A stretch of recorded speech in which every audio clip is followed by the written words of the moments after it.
Oh no, it's already starting. The cream of the crop, and there It is is already no starting. one I may that have to does it turn better. I may have to turn off Cloudbot. We'll see. We'll see. Chat, be good. Alright, you should be good to go. So we're ready? Yes, Kann we ich are live. starten? Hallo, herzlich willkommen zu unserem Battletech-Stream. Heute spielen Locust Labs und Country Fried Minis Alpha Strike, während wir eure Fragen beantworten. Es ist Weihnachten, fröhlichen Nikolaustag. Ja, hallo. Wie geht's euch so? Wie ist euer Tag? I know wie geht's. I know wie geht's. Hallo, wie geht's? Was kann ich für dich tun? Yes, mini German. Bienvenidos a esta transmisión espectacular. Guten Tag. Hoy es un buen día. ¿Cómo están ustedes? Yeah, howdy folks. Welcome back to another stream here on Country Fried Minis. We're doing something special today. It promises to be a fun time. I've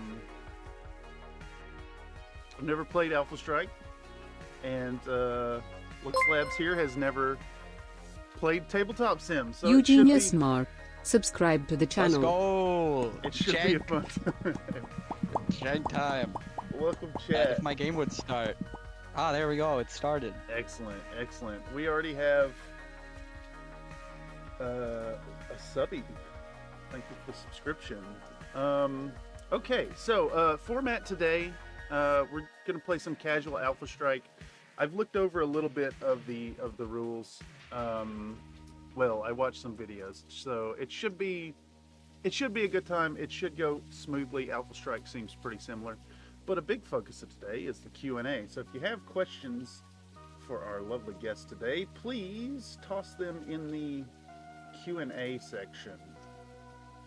How do you want to handle that? You just read off a question and I answer it. Okay, I can do that. You can do it whenever. I don't care. Right now Alright. I'm trying to connect to your server, but it's not showing up. Damn it. I could relaunch it. Let me save the game. I'm gonna drop a save state. We'll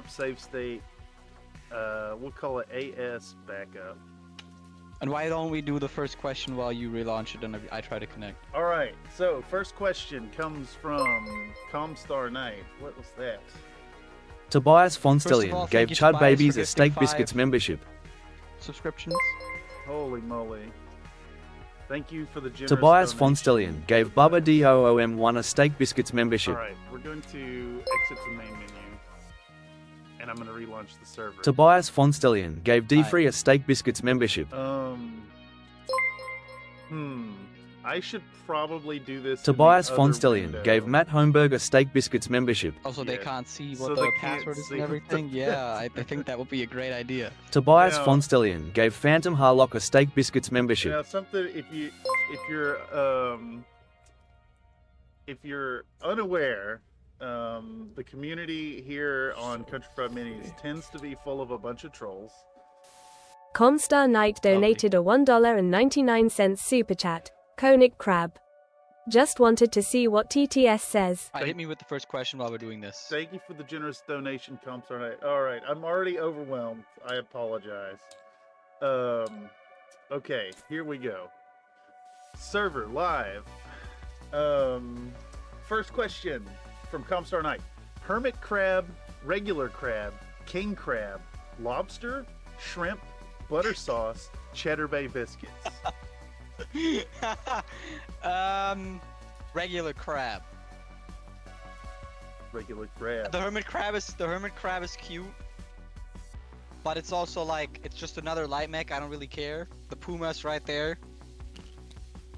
Toss that shit out. I know y'all love it, but I don't care. Regular crab, iconic.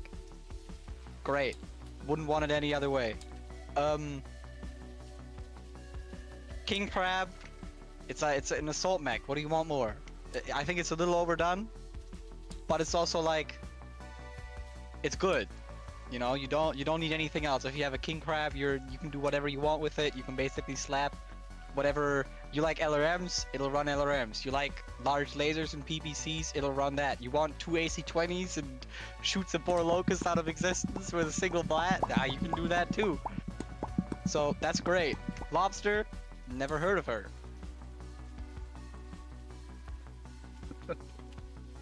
Okay. You should be able to join if it's not showing up. No, we're not doing push-ups today. Yes, is it the password still the password? The password is the password. That is correct. The password is the password. That's the password. Alright, I got you. All right, so chat is already calling for me to do push-ups, and usually I do the push-ups. I'll do 5. Oh God, I have to do it now. Shasufish subscribe to the channel.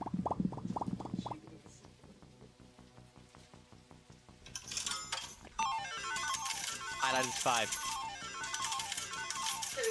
Chat, I got you. Alright, I'm coming back. Holy moly. This can get a little out of hand. I have it on good advisement that I should have canceled the Streamlabs for today, but I did not. So please take it easy, chat. Let's move that up to the top. It is a little bit disruptive, just a little bit. Yeah. That is exclamation point redeem. Many things.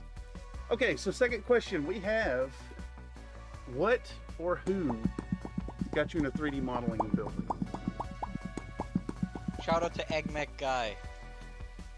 Absolute legend. So actually, it's a really, really long story that's very convoluted and stupid. When I was 14, I played this game called Unturned. If you know what Unturned is, you're a legend in chat, by the way. And I have like 3,000 plus hours in this game, just to like underline how much I played this. But on the server I was playing on, there was a guy whose name I've forgotten by now, but he designed guns for the game. And I was like, how do you do that? And he taught me how to make shitty little game guns in this 2D Roblox zombie shooter. And then I kind of just didn't care anymore and stopped using Blender.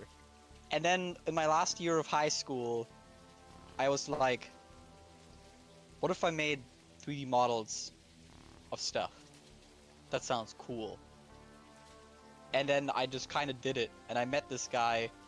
I was already into 3D printing at that point. I had a Mars 2 with Saturn, and I met this guy called Egg Mech Guy, who makes these round mechs that look like an egg.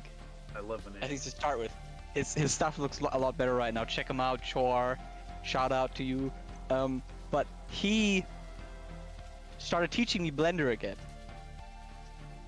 And it just kind of went from there, you know, like I made some bases, and then I made a Locust, and now I'm making all my money off of off of 3D models that are totally not BattleTech. Totally not. Totally not. And it's great. I love it. Excellent. Is your original Locust the same one that's available on your page, the Sprinter? Yes, that's awesome. the first one I made. Very cool. We have a question here I'm going to prioritize from Mr. Mechanical Frog. Wants to know, why no Ebon Jaguar? Soon. Excellent. You hear it here first, folks. Soon. Okay. So like the plan is to first do all the original Omnis, and then do some of the like more ubiquitous non-Omni mechs like the Ebon Jaguar and the Puma. Wait, I think the Puma might actually be an Omni, and somebody's gonna grill me in general chat. That'll be great. But whatever. I think you're right. And you know, then we'll have a Hellion. Sans, I see you in chat. You're gonna grill me that I haven't made the Hellion yet because you keep asking for it.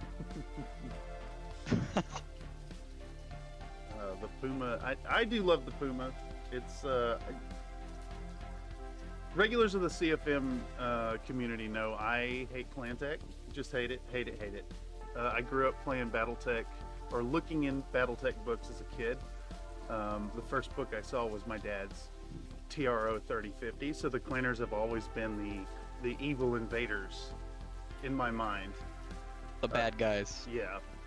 But I've slowly been warming up to that and enjoying more and more of the clan designs. I think I'm going to try my hand at sculpting a Puma myself, just because there's no really satisfying option out there with all the weapons. Yeah.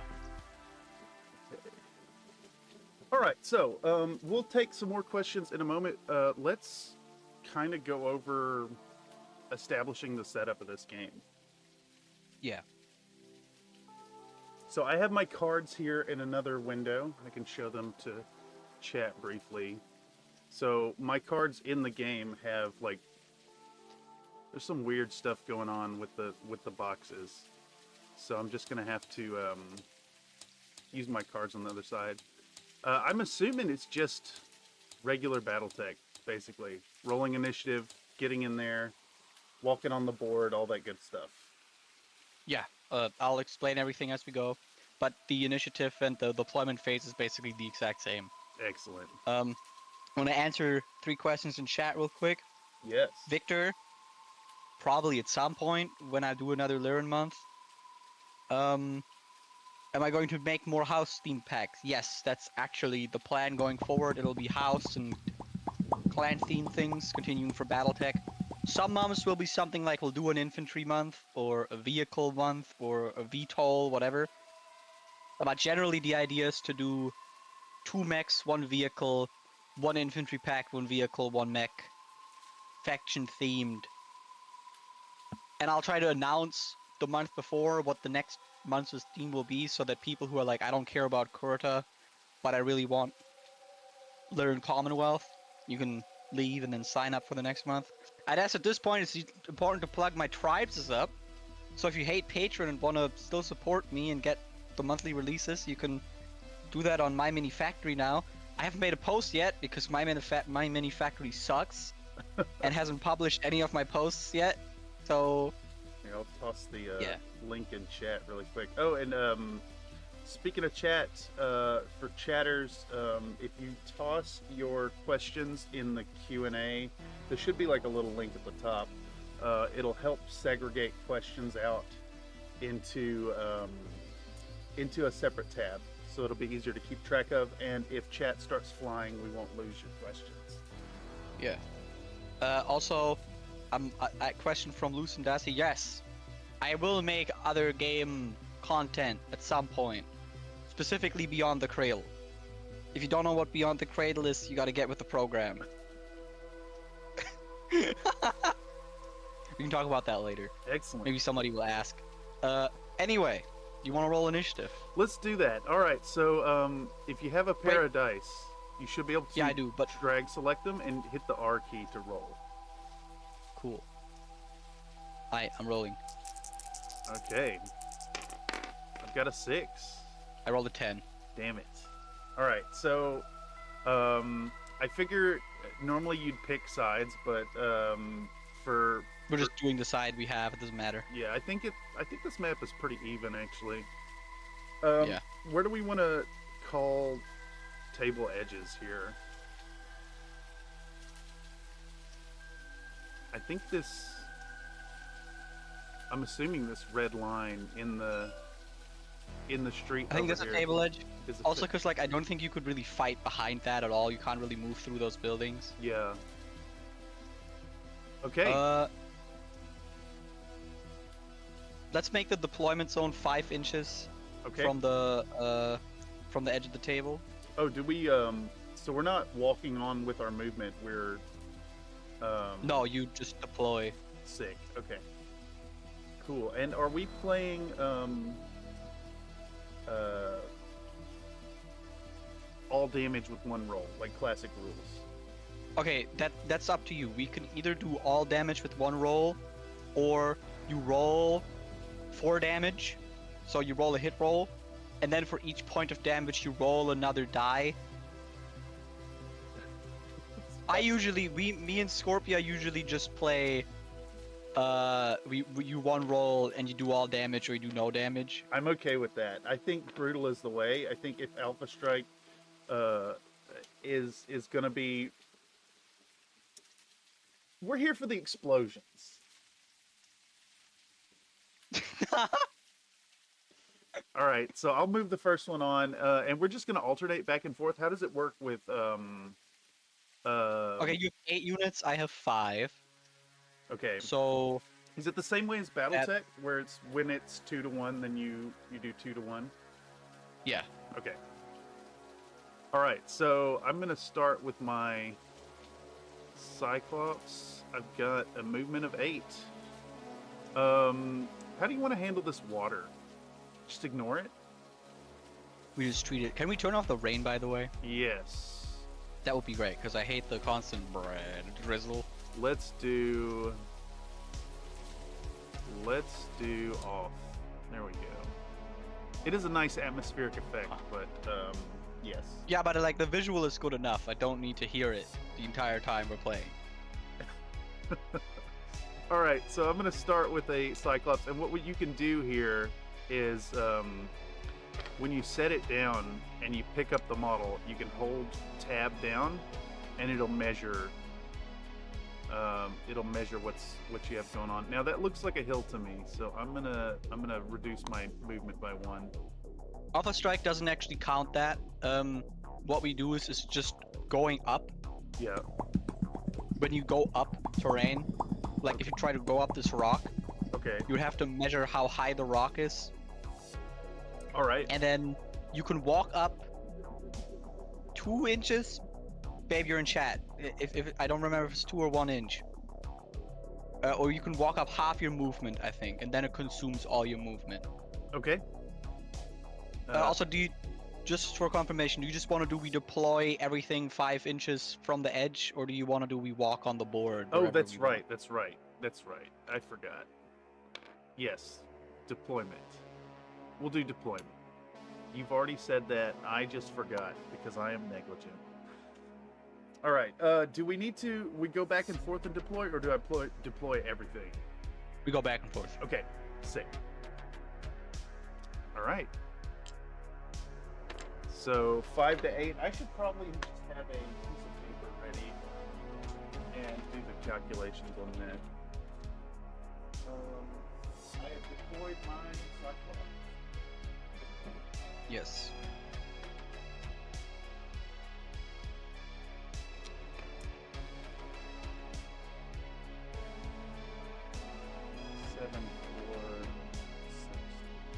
All right, you'll move 2, and then it's 2 to 1. Okay, did you move a second one yet? Not yet. Let's put the Vindicator down. Right here. Oh goodness. Oh, does the water not count as? Oh no. It's all right. We're gonna make this work somehow. I don't know how to weight the bases. There we go. That's just gonna have to be how it is. He's barely standing. Oh shit, listen. I'll pull down the volume on the redeems. My apologies. We take it for granted around here.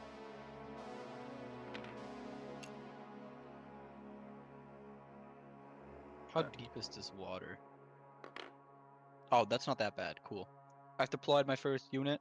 Okay, and I think now, so 8, it goes to 7, 7, 4, 6, 3. I think I've got a 2 to 1 now. Yeah. Yeah. All right, let's just get these mechs on the field. I'm gonna have to cheat my movement by just a little bit to get them.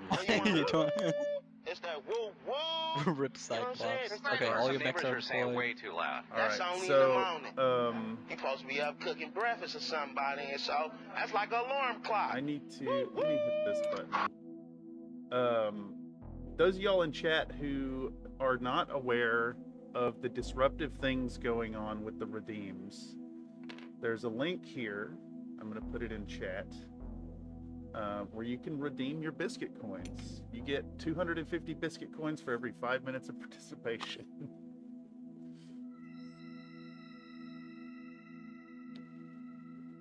All right. I have deployed 2 mechs. You should be on your third now. I put the Shadowhawk and the Centurion down. Okay, I think you deploy 1. Wait. Yeah. But wait, I won initiative, so So now I do 2. You have 3 remaining. I had 6 remaining. yeah. So it's So but then you do 2 again, and then I do 1, and you do 1, and I do 1, and you do 1, or whatever. It'll still work out somehow. oh it goes 8 5 7 4 6 3 and then 4 2 2 1. Okay, cool. So you should You be. deploy. It should be good now. This is my third deployment with the Centurion and the Shadowhawk. Wouldn't that be your second deployment? Because you first have to deploy the Vindicator into Cyclops. I did Cyclops, then Vindicator, then Centurion and Shadowhawk. Okay, now I already deployed my second one too. This will be. So you deploy This your is your third. Oh. Right? It's the same way as in Classic. Yeah, no, you're right. You're right. I'm the one that's wrong. This is why I keep like one of those dry erase boards where with the lines for like kids to practice their letters on. Yeah.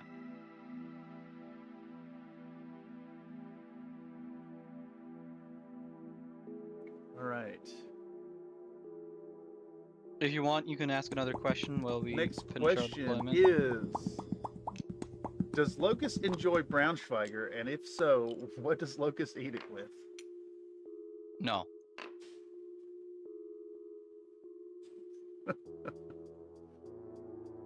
Succinct. We have another Yeah, that one. was very. Not super productive. From the same querent. Where does the moon go? Somewhere where you can't see it. Yes, beyond sight, behind the clouds. It's behind the stage lights that make up the edge of the world. Yes. I have to deploy now. Yes. I have to deploy. So we're gonna do movement 16 hover on these peg. No, it's within 5 of the edge. Yeah, I was about to say, what are you doing? Stop. I'm cheating. Is the Cheater! answer. Okay, I'm just gonna put these things down in a line. I bet these will stand up fine. Yes. I mean, they don't really have to stand. They just have to be there. Exactly. Okay. I do. The moon is an optical illusion. No, Miles, that's wrong.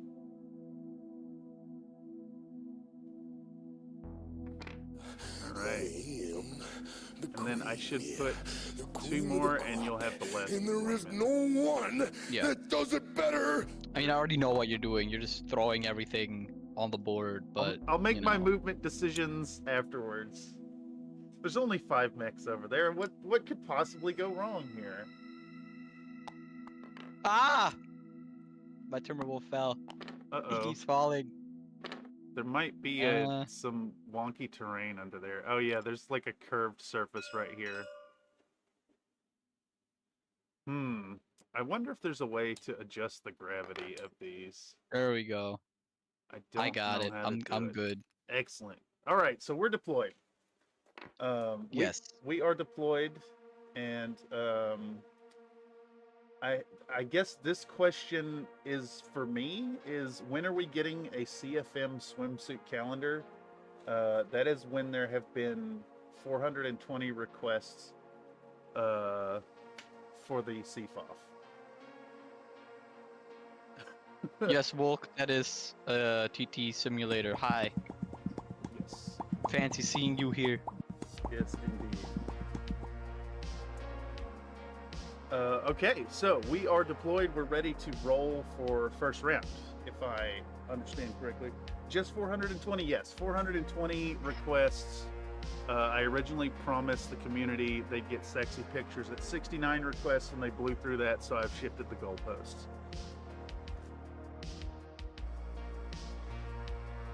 You really underestimate Sansa's ability to be persistent. I got He asked for the Power Man for about 100 days. and got the Power Man. Yeah, he did get the Power Man. So I love like, Power I Man, validated, I validated his work. I see. Okay, do you want to roll separate initiative for the first turn, or do we just carry over? I'm okay carrying over. It makes sense to me. Okay. All right, so I've got to move. It's 1-1 and then 2-2-2. So we're gonna start by. All right, explain the movement values to me, if you don't mind. Do you have somebody that can jump? Okay, yeah, you have your Vindicator. I have jumping. Look at your Vindicator. Okay. So your move dictates how many inches you can move. Yep. You can move 8, so your Vindicator can move 8 inches. Furthermore, your Vindicator can jump. Right. When you jump, you add 1 to your TMM and 2 to your hit roll. So Gotcha. I shoot 1 harder, it's 1 harder for me to hit you, but it's 2 harder for you to hit me I when you see. jump. That's important. If you have weak jump jets, it's... I don't actually remember. They're just worse. Actually, I have it pulled up. Why don't I just fucking look it up? That Where's would be movement responsible. models? Yeah, I know, right? That would be great. Movement cost table, page 34. Load. Movement, equal number unit table, movement, I'm gonna rough, correct clear, these. terrain, unit type movement, jump. So where jumping. do the requests go? The What do you mean the request request? for the Oh. request for the CFOF? Oh, there's a counter. It's exclamation point pi to make the request. It's got a running counter. I'm going to update these skill numbers on my cards here.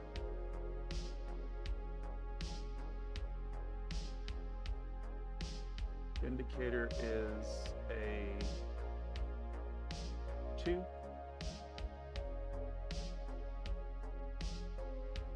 Speaking of Vindicator, I really want to make a proper Capellan Lance with your Vindicator of Vindicator, Vindicator, Vindicator, Vindicator. Naturally. You know, I don't know if I've shared this with you, but I hated the Vindicator at first. I did not like the design. I thought it was very plain and didn't work. And then I painted it for a commission. And as I was working on it, I came around and really started to appreciate it as a proper trooper mech. It looks like a trooper. It looks understated. It looks efficient. And now I really want to set up a full lance of them.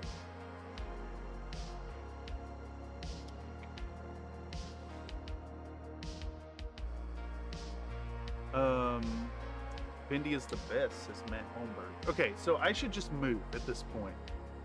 Yeah, so basically, jumping adds 1 to your target modifier, but doesn't make your shooting worse. Right. As far as I can read in the book right now. By the way, babe, I don't just keep you around to remember the rules, but you're better at them than me, so I'm asking you because I want to make sure I'm not saying dumb shit on stream. But basically, if you wanna, let's say your Vindicator wants to jump over this rock. Okay. That's right in front of it. You would draw a line 8 inches, and if you clear whatever terrain is in the way, you can just jump over it. Got you. So there's no... There's obviously no terrain in the way right now. Go ahead. Is there no, like, levels requirement like in Classic for jump There's jets? there's no levels for jump jets. Okay, sick. You just have to be able to clear the height of whatever you're trying to jump onto or over. Okay. I guess one last question before I move something is... Go ahead. How does walking, sprinting, running work? We don't do that. You just walk. Just walk, okay? Wait, so I mean, like, I can scroll up and look it up real quick, but usually you don't, like... I'm okay with this. So we're just no mods to TMM. We're only worried about that if we're jumping. Oh, okay, so there's sprinting, Yeah.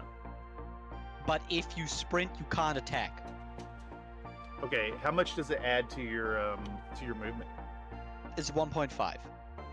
Okay, sick. All right. So if I wanted to say sprint the Cyclops with a movement of 8, I can move 12. It would be a with movement it. of 12. Sick. Yeah, but you couldn't actually shoot anything that turn. Yeah, but I need to get real close to your clan mix. You see? Do you really want to get close? Have you looked at my stat sheets? I mean, I can't really deal damage at range. And I mean, the you answer won't is deal no. damage whatsoever. No, I haven't looked at all. Okay, Vindicator. We're gonna sprint the Vindicator. Over Boom. there.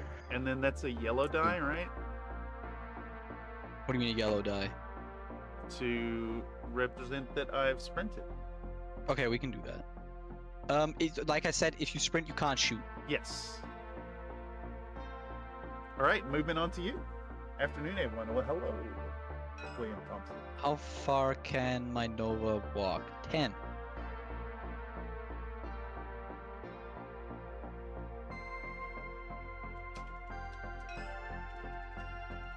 Okay, my Nova is just going to mosey forward very calmly.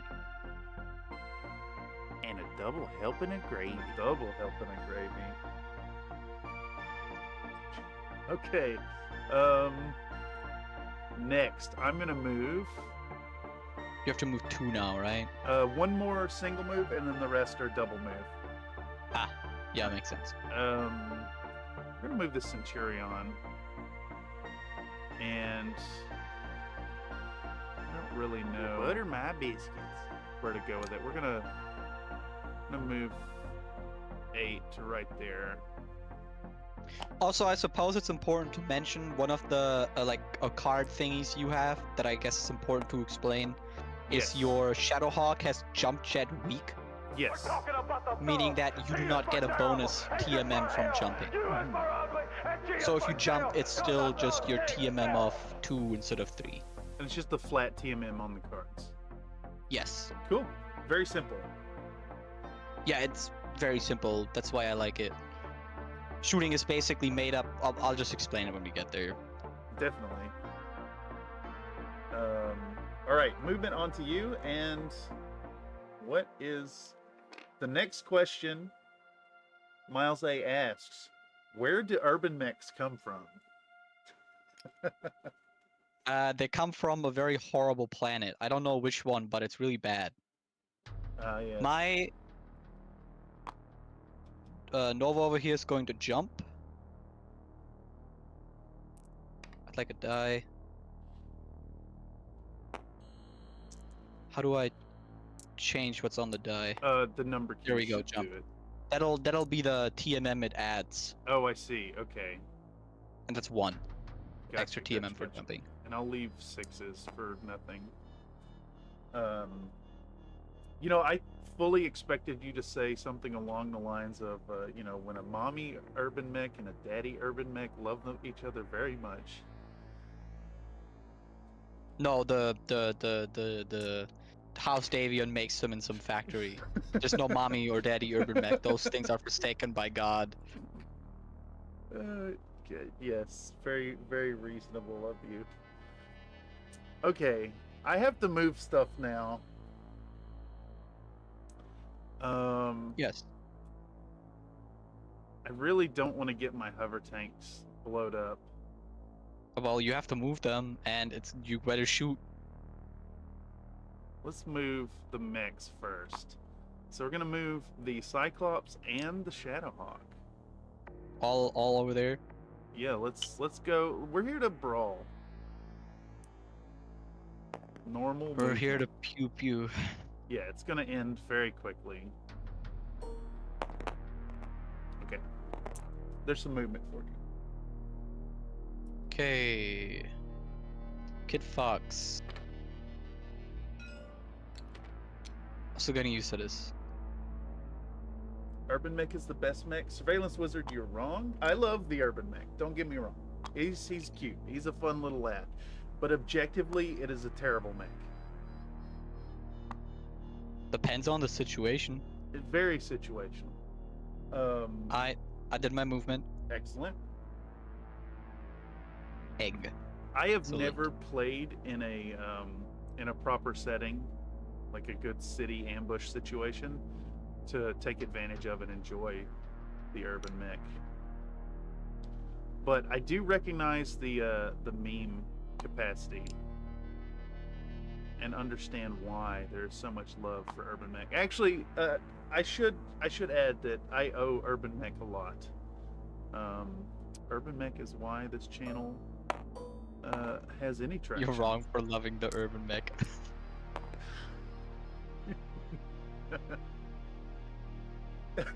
Yes. Okay, 2 Pegasus up. Fine. Another Nate claims that when 2 Atlas punch each other really hard, an Urban Mech is generated on Junk Planet.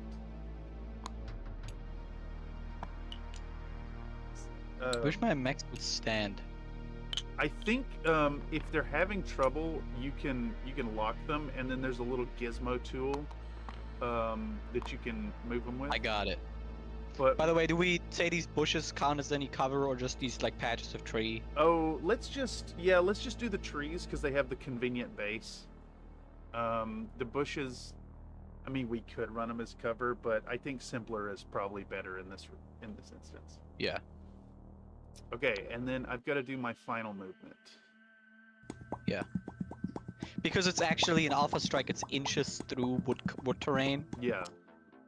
Do you want to count these as light or as heavy woods? Let's say light. I'd say light as well. Yes, I agree. Cool. All right, let's get our Pegasus. All right, everybody has moved. Right, everybody has moved on my side as well. I need another a jump dice because my my summoner jumped. Alpha Strike rules, says Sam Bahu.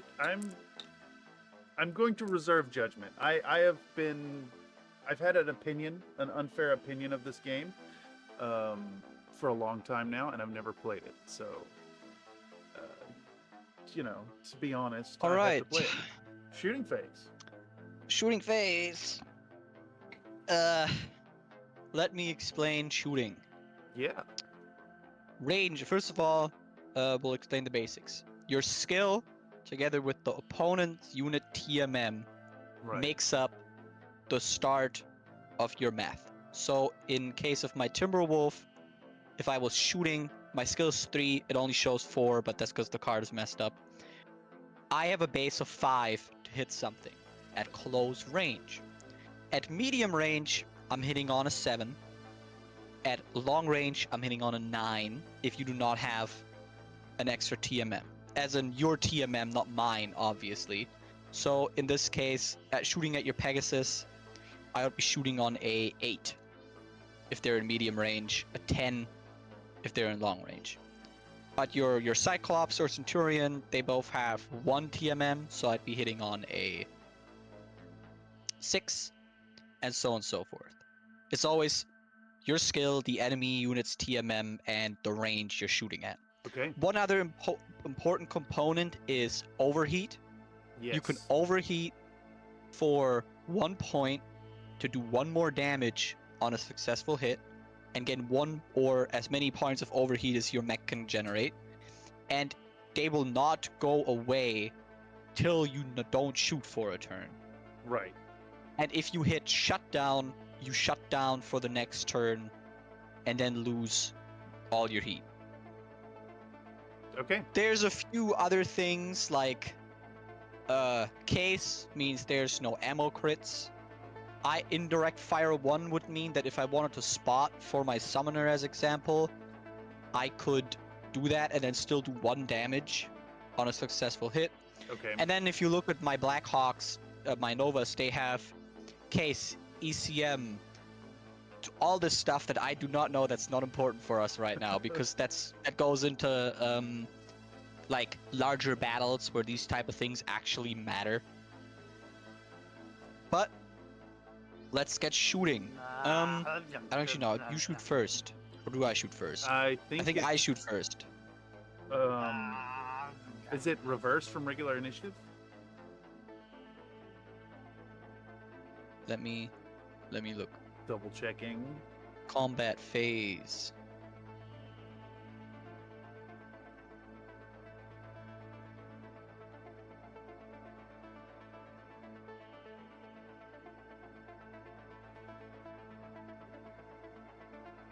I would assume it's basically just regular battle tech. Yeah, it is. So the advantage, I guess, of me shooting first is that you would know, like, if a unit of yours is gonna die, and you'd be able to make your decisions there. Is it Every unit in that turn shoots. Yes.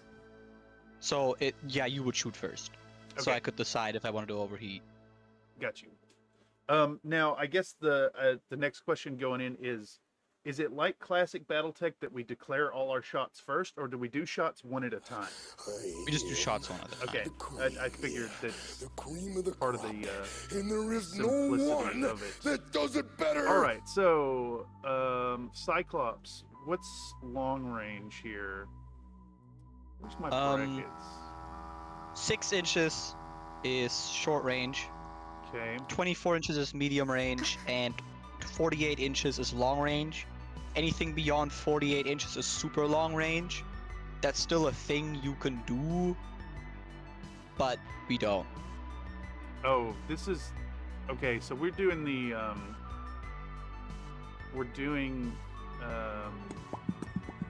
2x these numbers. Gotcha. So What do you mean 2x? short 0 to 6, medium 7 to 24. Yeah, and then 24 to 48 Gotcha. is long range. All right, so we'll start with this here. Cyclops, I'm going to shoot at your Black Hawk.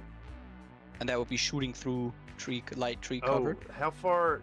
I might not be able to see you. How many inches is that woods are you shooting through? Let's see here. It is 5.5. It's 6 inches across. It's gonna block the shot. I'm reading up on that right now. Excellent. Non-solid train does not automatically in the same fashion. In case of the line of sight is 6. You can't shoot through 6 or more inches of woods. So that shot is blocked. Let's see if the Shadowhawk can shoot. Well, I guess I'm pretty sure you can. You know, Cyclops could see your Thor, so I'll take that shot. Alright. Range is 30 inches. That's long range. So long range, I'm starting at base skill of 2. 2 plus range of 4, 6, and then your TMM. TMM is 3, so you're hitting on a 9. Hitting on a 9, here we go. Roll it right in the middle. No, it was Nope. there for a second. All right. On to Okay. you. That's on to me. It's my Nova. That's going to be the first one, the first Nova, shooting at your first whatever that is. The Pegasus. Yeah. That's shooting at short range, at medium range, skill 3, 5, and your TMM is 3, correct? I have to check. Let's see. TMM is 3. Okay, well then let me roll. That's an 8. How much damage is that? 3. 3 damage. All right, I have to check these cards because they are messed up. That is all the armor Yeah, they're on this messed up. one. Nice. So you're designating this one on the left number 1. But you could give them the number for the ones where there's multiple. Yeah, and you can right-click on the model and rename it. So I'm gonna name them all so they match to the cards. What are these other ones? Pegasus 3, Pegasus 3, and Pegasus 4. All right, so I took 3 damage. It has no armor left. We do have another question for you while I'm making my next roll. It is, Right. where would we hear about Beyond the Cradle? In my Discord. Or from me. You just have to ask me about it. Where's the... And since you've asked about it, I'll give a little plug. Currently, there's no channel for Beyond the Cradle. That will change by January. Beyond the Cradle is my mecha setting, in which we, humanity, have nuked the solar system into nothingness. Earth is a shattered crater. Mars and Venus are both nuclear hellholes where nobody can live. And humanity has moved beyond the cradle to survive in a uncaring universe. Mechs are the main way of, the main way combat is done, together with vehicles and aircraft, infantry, and spaceships. And the main hero type of mech is called a cradle frame. I said the thing! I know, right? I love that. I love how I can always plug that. The whole thing where, like, we move beyond the cradle. Humanity's faith lies beyond the cradle. It's great. Okay, what are you shooting next? Excellent. Okay, so I've been showed in chat that Darth Jesters let us know that you have to do a motive check when vehicle takes damage. Yes, I completely forgot about that. You do. Am I rolling that or are you rolling? I think I rolled that. All right. I'm going to look up that. Ah, yes, thank you very much, Google, for closing the Alpha Strike book. Perfect. Amazing. Now it's not loading. Even better. Combat. Does it... No. Damage. Motive system, 50. No, the Cyclops has a TMM of 1. It is a 1. Imagine a fast Cyclops. That would be scary. 2d6. Okay. Plus 1 because it's a hovercraft. Okay.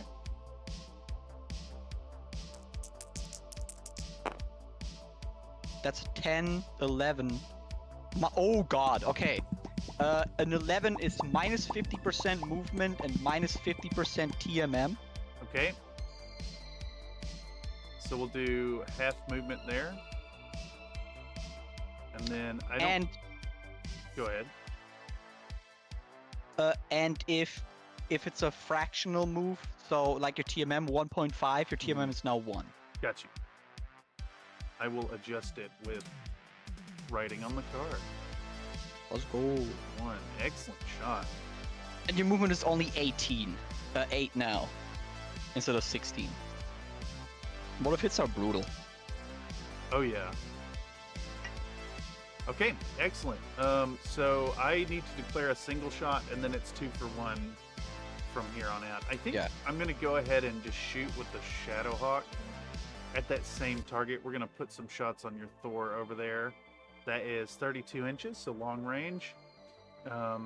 Base skill 3, plus 4, boost it to 7, and then you have a movement mod TMM of 3. 3. That's a high number. Yeah, you have to hit on a 10. Oh, Why are you pulling out more dice? Because I'm going to roll the dice. I Roll all the dice. I drag selected them, and you picked them up and took them away. Oh, those were my dice. Also, Shoot. for what it's worth, if you drag select the dice and then smash the R key, it'll give them a nice a nice roll. That's a miss. That's a nope. Peace. All right. Alright. I'm going to retaliate with my Kit Fox. No. On the Shadowhawk, long Okay. range, medium range. What's his TMM? 2. TMM of 2, skill of 3, medium range. Hitting on an 8. Okay. I am on the wrong tool. I did that wrong. Oh, That's a 7. That's a miss. Why were they doing that? I think if you hit F doesn't do it, R will give them a good roll. Oh, you just select them. You don't have to hold them. If you drag select the dice to where they're lit up. Ah, there we go. Yeah. Okay, I missed anyway, so that's fine. Okay, I am glad for that because this is clan tech I'm facing here. All right, I've got to shoot twice now. So, Yeah. Pegasus cannot shoot long range. Well, everything's gonna be at medium range. Let's see. I think this one's line of fire is blocked. Yeah, I would agree. I couldn't shoot that with anything I have either. So let's see, 16.7. That's gonna put me at medium? Yes. Okay. So I can hit the Nova. Let's do that. Base skill of 4. Medium is +2 to 6. And then what's your TMM? 3. Okay, I need a 9. Here we go. That's gonna be a miss. Next declaration, let's fire the Centurion. Wait, I probably can't shoot the That Timberwolf, forest is actually. probably too thick. And Yeah. it looks to me like we may be blocked by this Yeah, rock no, right there's here. no way. I don't think your Centurion can shoot anything. All right, so I will pass it on to you. I am going to use my... How much damage does my Loki do? I'm going to use my Loki to shoot at this left Pegasus. All right, Pegasus. Because I 4. can't see the right one. All right. It's a TMM of 3, skill of 3, medium range, so an 8. That's 7. That's a near miss. Okay. I'm going to try and shoot at the Timberwolf with the Pegasus here. 22 inches, Yeah. is that still in medium? Yeah, that's still in medium. Okay, and I think both are there. Yeah. So let's just do that. Medium range base 4 to medium makes it a 6 TMM on the Timberwolf. 8. 8, it's a 2. All right. So it's an 8. All right, so here's the first one from Pegasus 3. That's a near miss. And from the last one. That's a hit. Yeah. 2 damage. How much damage is that? 2 damage? 2 Where's the draw tool? It is F2.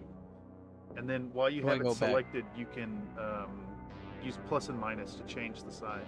And then when you're done, you can hit the grab tool at the top or hit F1.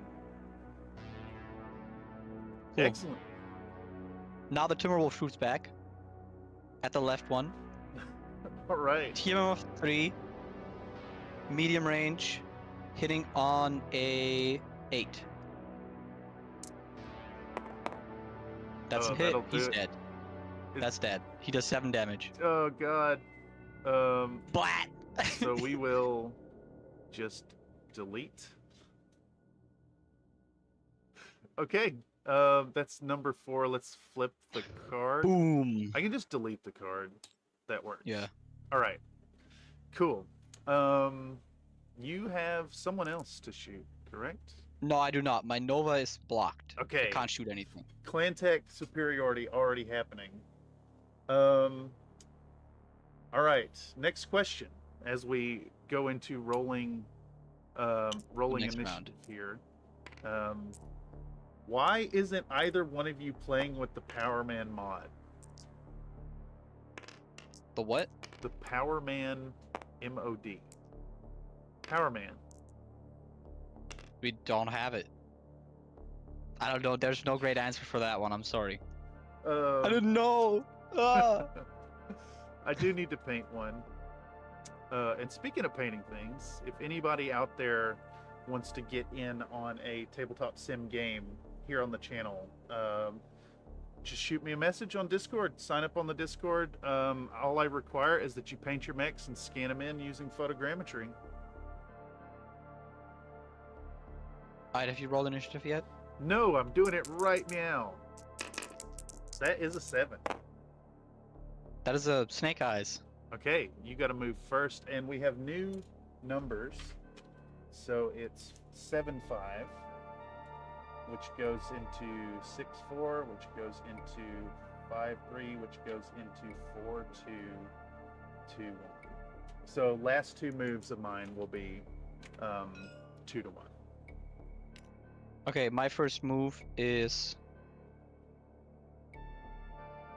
This boy's gonna jump. Excellent.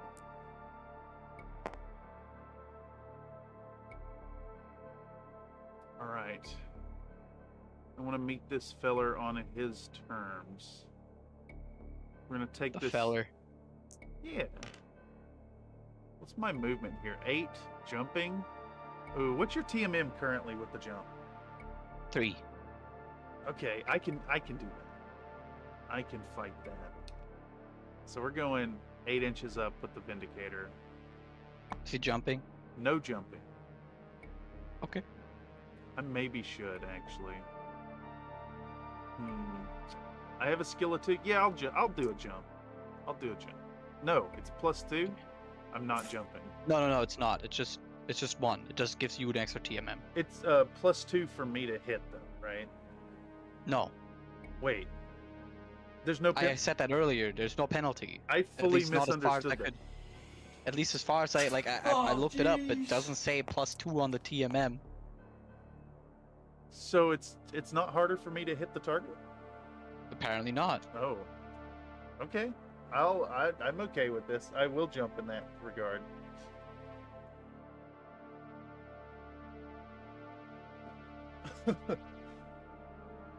Hello, Mr. Iron Elemental. All right, movement on to you. Yeah, I know, Jumping Dodge should Jester, have a but the +2 book doesn't. penalty for the Yeah, I attack. know. I can't find it anywhere in the book, That's but what it should be there. that's what they said in the Death from Above Wargaming video as well. As in that it's not in the book, but that it should have +2. Well, they said there's a +2. Let's We'll just see. have the +2 then. We're gonna make it up as we go. But if you guys want to play without the penalty, it's totally up to you all. You know what? I can't find it in the book. It doesn't exist. It's not real. DFAs are good, but they do make misplays or tweaks. How you liking Alpha Strike games so far, Mr. Minis? Well, I'm facing clan mix, so I'm not happy about it, but it does seem to be a fun and easy time. Very beer and pretzels. Next movement on to you.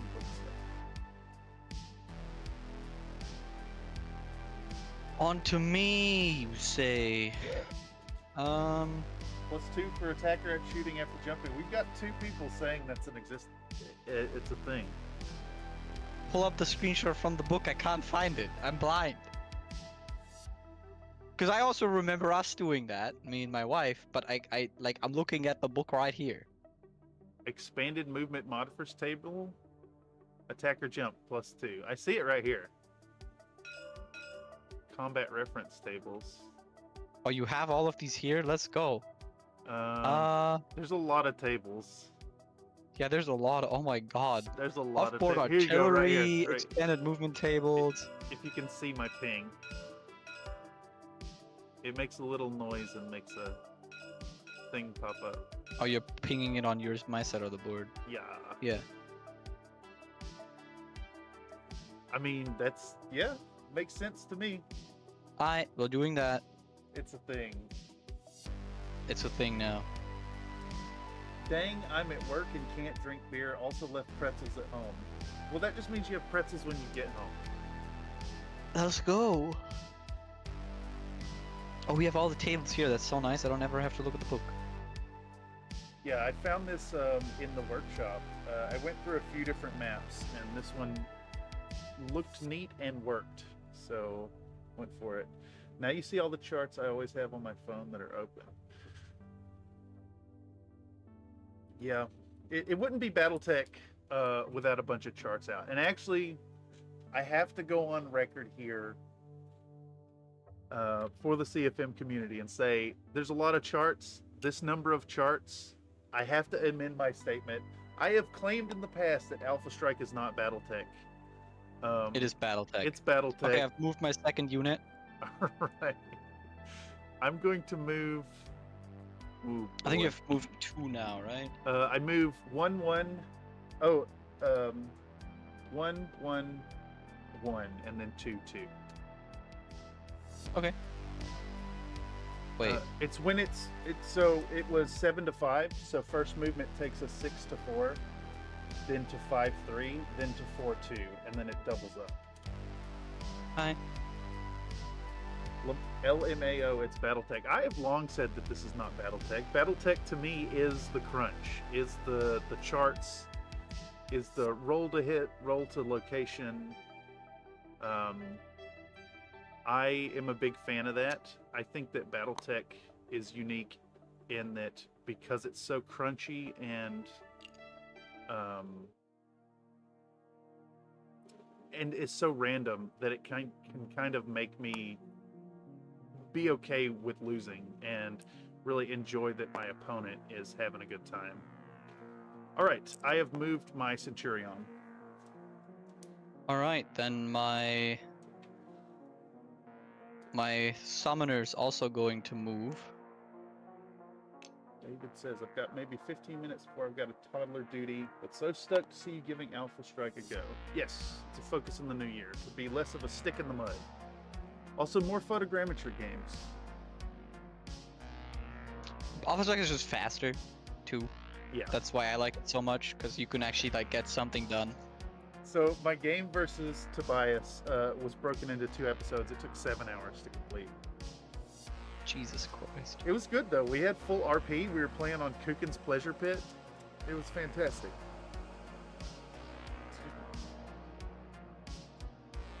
If you have any issues, just use the Control Z option. No, do not Control Z. Is that the table flip?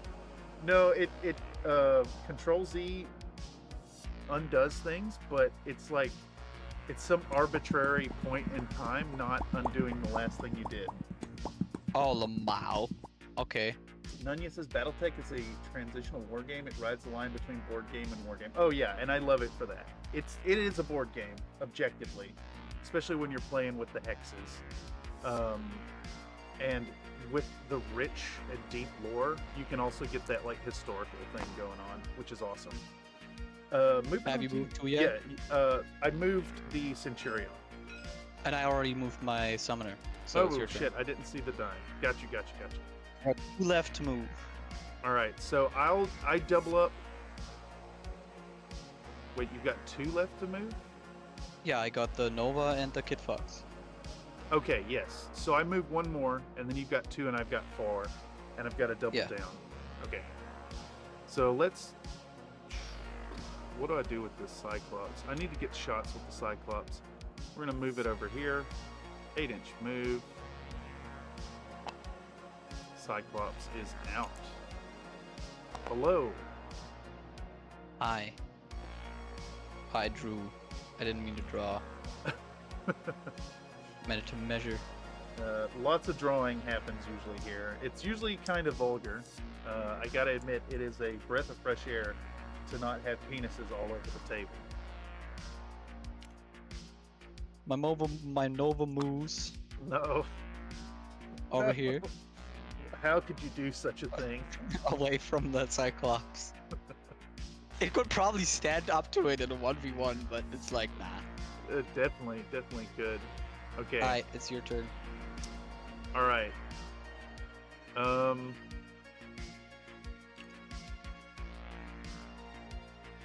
Let's just get in there. Let's just do this. I need to just hit you once before I die. Right? Like, you could miss. What? Ah, yes, the, wait, is that, yeah, sick, cool, I'm happy. All right, Shadowhawk is also going to move up, and it has a 10-inch movement. It is not jumping. Okay. Okay. You got those 2 Pegasus left. Another question for you. What is the best BattleTech year from Tobias? Like in canon? Yeah. The best year... Clan Invasion.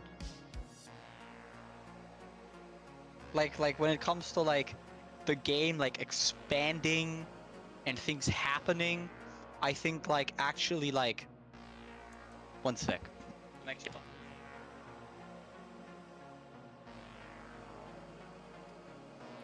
I'm for 3067 myself. It's the year that the Korean far-shot infantry LRM launchers invented. The best year's 3085. 3085? No, 3058. 3058. 3058. That's when we get stuff like the Dragonfire and the Night Star and the Avatar. Like it's just all there, you know? Like we got all the fancy stuff. It's like right after the clan invasion, so you can play whatever faction you want, unless you're a filthy Word of Plague player, then get yes. wrecked, nerd. Then you have to wait. No, just get wrecked. We don't like the Word of Plague in this household. You see, this is, I have the same attitude, and this is why part of the focus in the new year is to explore and enjoy these options. Oh, you would. What is this? Yeah, I don't think you can hit me with the Cyclops, but I can hit your boy over there. God, the hit and run. I am not happy. Wait, actually, I'm going to. How far is that? Okay. I'm being even worse. Now you can't get behind me. Okay. Let's see if we can mitigate this. Sniping with the Gauss. Sans D20s. I'm a fan of the fourth succession. Ah, yes. Blake be praised. Word to Blake. I have 2 models left, so Yeah, the 2 Pegasus. let's. Assist. Would it be? That one can't move that far. That one can move 8. You're right. That one's damaged. That's Yeah. the damaged one. Oh, this thing's gonna die. Blat. If I move it here, though, I could maybe still get shots on that thing without being obscured. All right, excellent. And then next, I've got to move 2 inches out, so I've only got 14 left. Do units block each other's line of sight? No. Okay, sick. Who Okay, is that's the moving calling phase my over. phone? Who is calling your phone? Don't care, they're getting hung up on. Oof. No, it was spam. It was absolutely spam. Put it on the Okay. bridge so you can block entrance to the shiny city. No. Okay, here we go. This turn is going to be devastating, my friend. I get to start shooting, right? That is correct. First, the Nova that jumped in this corner is going to shoot at this Pegasus. Nuh-uh. What's the Pegasus 3mm? It's gonna hit on an 8. Okay. No. That's dead. No. 6 damage. No. It still gets to shoot Yes. this turn, All right. but it's dead. Let's flip it for now. You know what? I'll just shoot it Ooh. first. I'll shoot it first, Yeah, and then shoot we it can first. remove it. Are you shooting at the Timberwolf? Timby is doing the big damage, right? That's the Yeah. ouchie one. Okay, so we're gonna shoot He's at the that big one. man. Close range, skill 4. What's your TMM? 2. Okay, I need a 6. I need some damage Missed. on this mech. Okay. Come on. Oh, I Missed. got you. Ah, you got me. 2 Okay. damage. Excellent. 2 damage on the big boy. Which one is this? Pegasus 3 is gone. Let's delete that chart. Okay, next we have another Nova shooting another Pegasus, but that one didn't jump. Okay. So I'm hitting on skill 3, TMM 3. I'm hitting on a 6. All right. Let's see a 4. No. He's dead, Jimmy. He's dead. Boom. No. That's 3 Pegasuses swept off the board already. Let's go. Oh, goodness. How many points are these? Oh, they're all okay. Only 25, so it's not that bad. What's that? There it is. I'm trying to get pink dice. My Novas are putting in the work. Dirty. All right, let's just Dave, are you seeing this? let's return fire with this unit. Yeah, Just the short range. So it's gonna be a 6 again. boom, 2 damage. 2 damage. All right, and now I can Do I lock these? right click and go to toggles and then lock. Lock. And sometimes Okay. it's a little 2 damage. yes, 2 damage. I got it. Alright. Next. Kid Fox at the last remaining Pegasus. Medium range. Skill 3. TMM of 1. Hitting on a 6. Where are my die?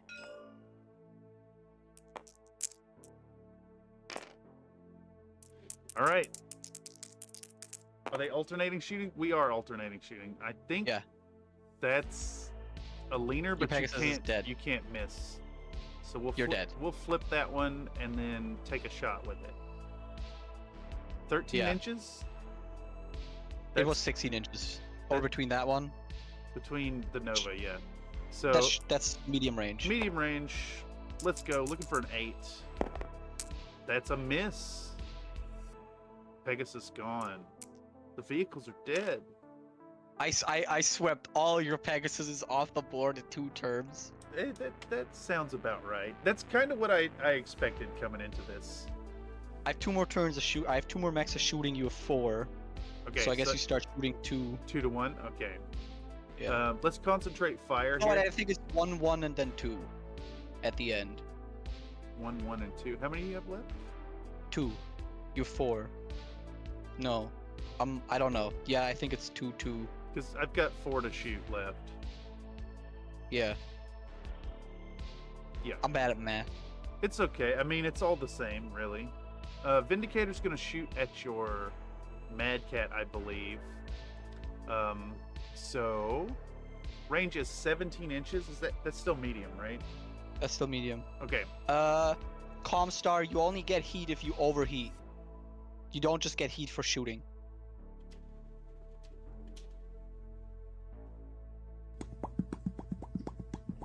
Where are you shooting? I'm firing the what unit is this? The Vindicator, medium range, shooting at the Timberwolf. So I'm base 2 jumped, which puts me at 4 to 6 for the medium range to 8 for your skill. All right, hit this. No. Nope. The dice have abandoned me. The dice are abandoning you, it seems like. And I got to shoot another one. So we'll do the Centurion. Same target, 22 inches. Still medium range. Still medium. Surprising. Okay. So base 3 medium puts me at 5. You have a TMM of 2, putting me at a 7. 7. So let's go. Can you hit? That's a leaner, but it's going to be a hit regardless. And Yeah, how much that is 3 damage at medium range. Alright. My Timberwolf returns fire on the Shadowhawk. Or is it? What's the TMM on the Shadowhawk? It's TMM 2, and the Vindicator would be 2 as well. Yeah, for the I don't know how much health either of these have. They are... No, you don't have to tell me. Got you. Technically. I'm shooting the Vindicator, because I can probably blast him off the board, and he has better skill. Hitting on a skill 3, TMM 2, hitting on 7. Holy moly. No! That's a hit. You've been on it. 7 damage. 7 damage. He's not dead, but you're going to roll for critical threshold. You mean for a crit hit? Yes. Oh, those dice went far. 7? That's a 7. No crit? Where's the crit table? I'm assuming it's no crit. I'm trying to find it. Trying to find this crit table is impossible. Which one was that against? The Vindicator. The Vindicator. I love how they have everything here, even the stuff that's like completely pointless. Oh yeah, well that's where BattleTech really shines, is all the pointless charts. Determined critical hit. 7 is no critical hit. Okay, yeah, it's in classic 7, you want 8 or higher. Yeah. Okay, wow, that Vindicator is hurt. Boom. Who yet needs to fire? Your Centurion Cyclops fired. and your Vindicator's fired. Shadowhawk. Shadowhawk and Cyclops need to shoot. Do I have a shot with this guy? I don't. You've denied me shots. Unless... No, you can shoot through that forest with the Shadowhawk. Cyclops is not. No shots. Okay. Yeah. Shadowhawk has just a shot on the Nova. 16 Yeah. inches were medium range, so Shadowhawk. Wait, I still have my Loki to shoot. So something is wrong. Yeah, I probably had to do another turn of Single shot. single shot. Yeah. You just want to shoot one of them, and then I shoot the Loki, Yeah, shoot the other. That's fair. The Cyclops isn't going to have shots anyways. So then we just skip the Cyclops and do the Loki. Oh, I guess it's got indirect fire. Only the spotter. And you don't have anybody spotting. I see. The Pegasus would have been really good for that. Got The Loki's shooting at long range on your Centurion. Okay. Skill 3, Centurion TMM of 2, On a hitting on a mech? 9. On a mech, it's a movement hit on a 7? No, it's not. Wait. There's so many charts. Yeah, that's okay. I was looking at the arrow chart. It is. For Determining critical critical hits. MP hit. Where is that? Oh. There. Oh my god, I wish these were proper. Yes, that's a movement point hit. You lose 1 point of movement. No. Alright. Wait, half movement value each? Yeah. Okay, so you can only move 4 now. I see. Okay, thank you, Mr. David Feafe. Yes. You were shooting your LBXs? I'm shooting my I'm just shooting long range at your Centurion, Okay, hitting on a 9. let's go. That's Snake eyes. Snake eyes. No luck. That's a bad miss, but hey, I'll take it. Shadowhawk is firing. I guess my only You can target fire at is this this Nova. guy. Yeah, medium range. Penalty for the forest. No penalty for shooting through the forest. Why is there Doesn't give you half cover. Had to leave. Just Oh got wait, no. back. Technically, where is it? Technically, 3 inches should give you 1 extra point. That's what I was thinking, and you'll definitely get that. Okay, so medium range. Okay. Base 3, medium for 2. TMM puts me at 7, and then 8 for through the forest. Yeah. Here we go. That's a hit. Take How much damage? 2 damage. Ah, thank God. Alright. That's this turn over. It is indeed. Correct. Slink says, had to leave, just got back. Did the vehicles die? Yes. Yes, the vehicles got shot off the table like crazy. Yes. I expected as much today. We're getting mopped up. See, so the Chancellor sent a token resistance during Operation Bulldog, and we're being punished for that. This is the end of the initiative roll. Blackwood Lancers. All right, I am rolling. I got a 3. I got an 8. Okay, I have to move first. We're now down to 4-3 or 4-5. Yeah, 4 or 5. So 3, 4, 2, 3. It's just the last move that's a double. You get to move 2 at the last step. Alright. Okay. Let's get into it. And do we have any other questions? How does Locust feel about the DAD1, the Daedalus? Have you seen the silliness that is the Daedalus? No, I do not believe I have. Well, I'll do a movement and I'll import the card. It's one of the mechs from the original Solaris game. All right, we're gonna start off with this Centurion, which still moves 8. Yeah. So we're gonna just push it up to right there, and I will find that card to import it while you do your move.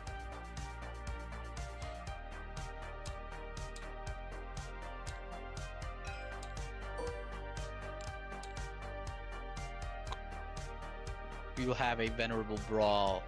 Excellent. My summoner steps forward to face your Centurion. It's oh, I imagine this force coming into this battle so just confident and cocksure, and then here comes Clan Tech shutting things down. Here come the boys. Here's that Daedalus, by the way. That's the original Okay, artwork. Design-wise, I actually think this guy is great. He has a dad bod. It is the DAD one. The dad. Yeah. I mean, it's goofy, obviously. It's silly. But, like, I really liked all the original art, even something stupid like this. I would never design something like this. Admittedly, this looks less like a mech. This looks like a dude in an armor suit. But it's funny. I like it. I can get behind it.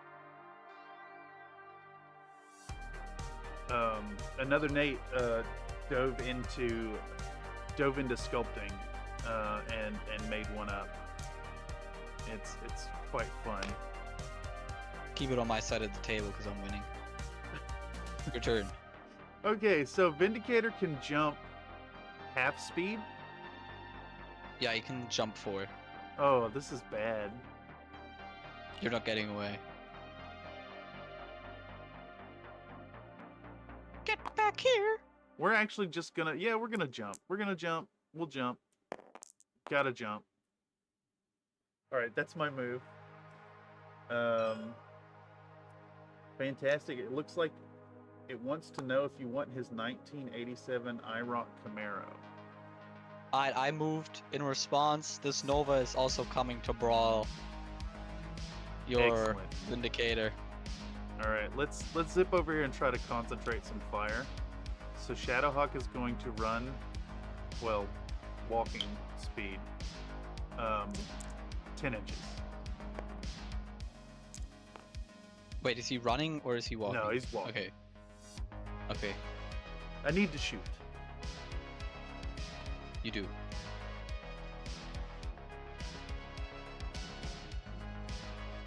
Nightbot redeeming Popcat. Nightbot also reminding folks in the chat, if you like what you see over here and want to check out some more Country Fried content, come on over to the Country Fried Discord and share your work. We want to see what you're working on. It is very pro-art community. It is time for your Cyclops to make his move. Alright, Cyclops needs to make a move. Does moving through the trees slow me down at all? Yes, half movement for the distance to the woods. Alright. We're doing it. I'm just gonna move into the trees. You think this is true outcome? There's no re-rolling dice. Reroll the dice. Oh my god. I do appreciate that y'all have been relaxed on the redeems this time around. Alright, I'm done with my movement. Number 1. Okay, movement is done. We go into shooting. I need you to look at this crossfire that's about to happen in this corner of the map. Oh, it's bad. It's real bad.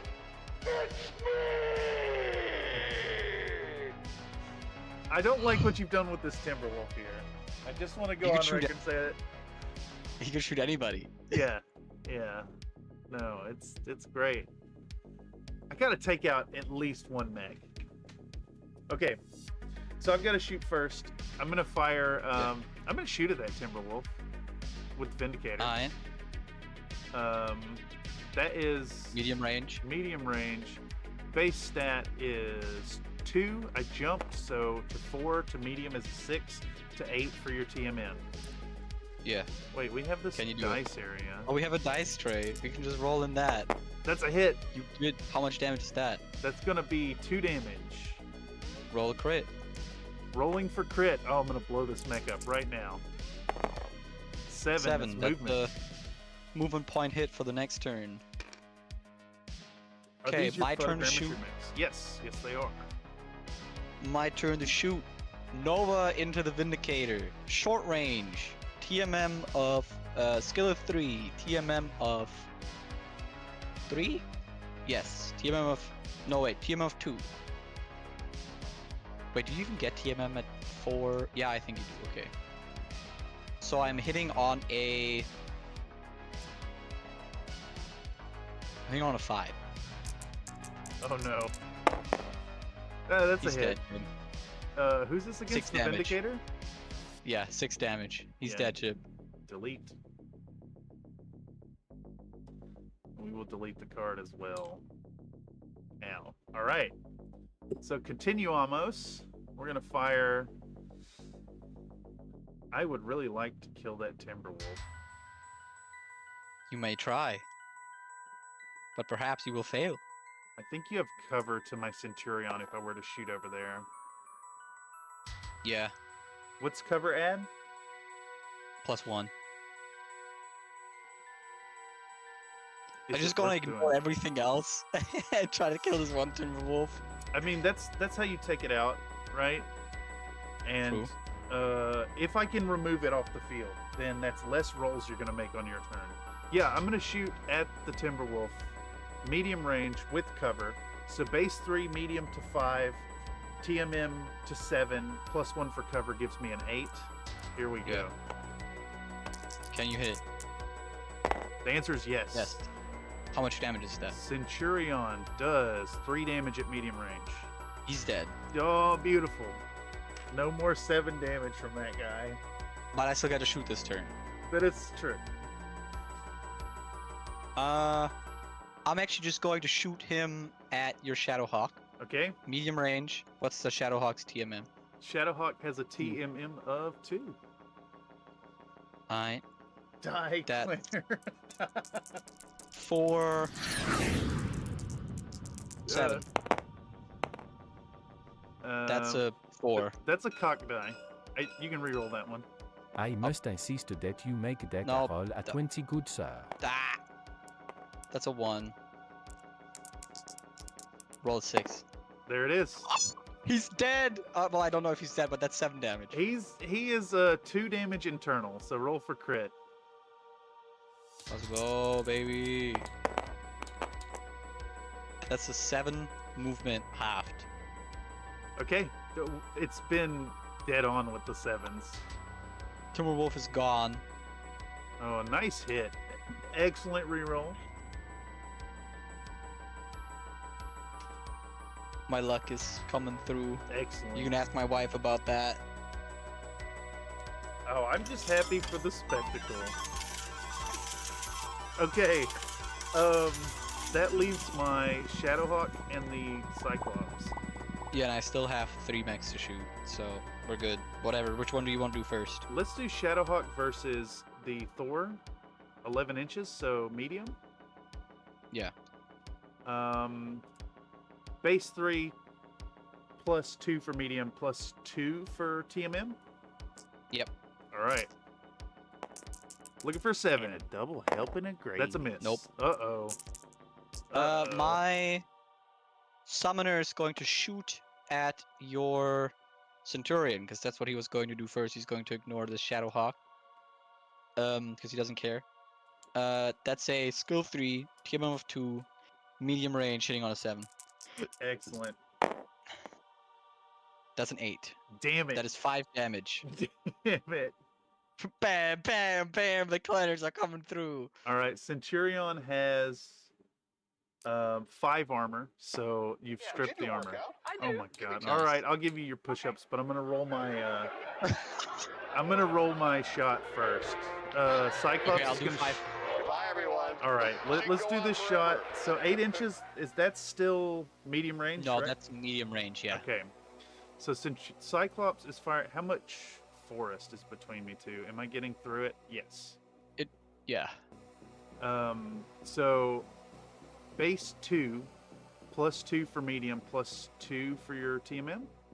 Technically, it's 3 inches of forest, So but I'll +1 let you again. decide.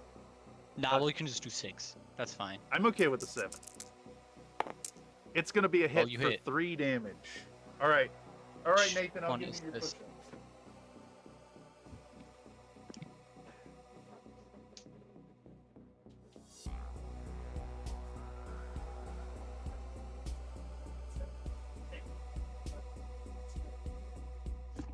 There you go. Roll for quit. You Wait, gotta roll for crit. No way. Yeah, these Novas don't have a lot of health. Oh shit. Okay, big number. It's an 8. I think you're actually safe with that. No, it's a weapon hit. So 1 less damage next turn. Okay. All right. That's Okay, and all I my get to shots. shoot. I get to shoot back. Nova into the Cyclops. TMM of 1, medium range. Also a 7, I'm pretty sure. Please miss. I rolled your dice, and I did miss. The dice, my luck has Your now dice worn up on betrayed you, me. yes. And then my Kid Fox also shoots at your Cyclops. Yikes. Medium range. Skill 3. TMM 1. +1 for Forest. Also a 7. That's a Damn hit. it. Damn it. That's 4 damage. All right. Cyclops has 5 armor. Nice. So you live. For now. For now, I think that's our turn then. Yeah, that's turn. All right, next question for you. What's an average turn count for an Alpha Strike game with Lance-size forces? So you're talking 4 mechs, Nathan? 4 to 5 mechs per size. I would say 4 turns. 6 at most, depending what's fighting.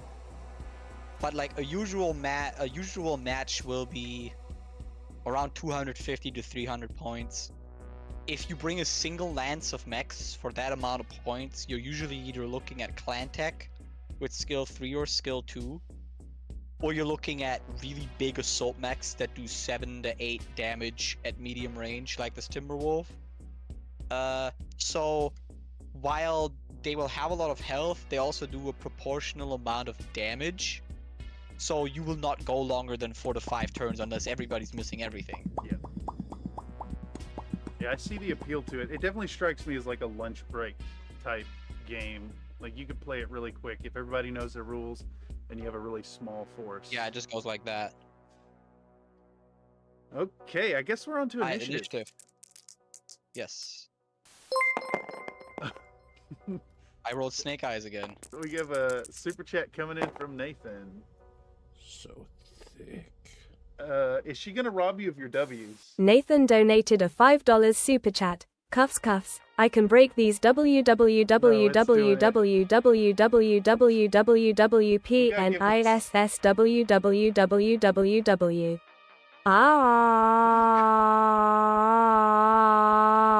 RPNISS. Cuffs orangutan hot dog brown mushroom. Jeez, thank you, Nathan, for the generous donation. Also, you need to put a space between your consonants and the PNIS, or she'll spell it out. Yes, chat has figured out how to make the TTS lady say dirty things. Ah, I see. Okay, you won initiative. You have 3 units, I have 4. Okay, 3, 4, so it's gonna be you move 3, or you move 2 on the last one. That's all it is. So 3, 2, 2, 1, 0, 0. So 4 movement steps. Okay. How far can your Cyclops move? Cyclops is slowed down, right? No. No. He's a Shadowhawk. Cyclops moves 8, but I'm in forest. Okay, so that would be 3 inches to get out of the forest, so you could move 2 more. I'm coming for your butt, big man. Come at me, come on. Oh no. This brawl. This Nova is challenging your Cyclops to a brawl. Oh man, are you throwing a what is it called? Batch owl? Well, this would be more like a duel specifically, but yes, I suppose this is a Bachal. Bachal. This Nova with a single health wants you to come into close range and face his ass. Close range, yeah, that's not gonna happen. Are you gonna run away from him? Yes, coward? I am a coward. I am Coward. yellow. Okay, it's your movement. Okay. Let's do that, and then I am going to show my cowardice. And man, how fast is your Uller over there? I don't have to tell you. Oh, damn it. It's 12 inches. 12 inches. It's fast. It's a fabulous model, by the way. Yeah, I'm honestly really happy with that one. I haven't painted one up yet, but I'm going to be printing out a whole bunch for the eBay store to photograph soon. Hell yeah. Okay.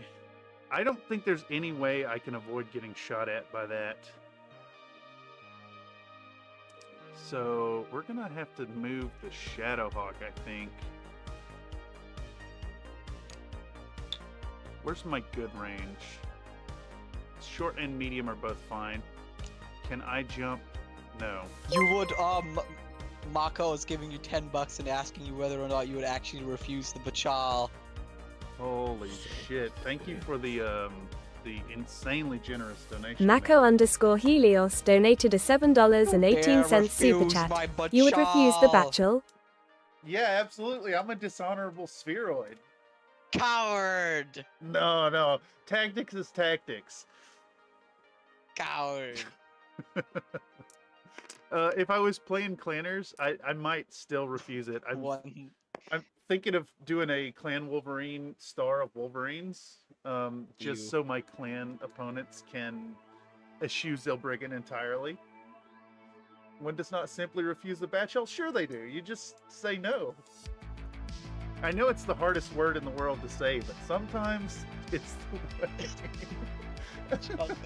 With some chocolate shenanigans. Yeah, it's true. Oh. Alright, so you moved, right? I did move. So, Shadowhawk is forced to move half speed, so just walked over. And I think I understand this correctly, right? So, the back facing is a straight line from the back hex. Yes. Okay. You would not be in back facing with that.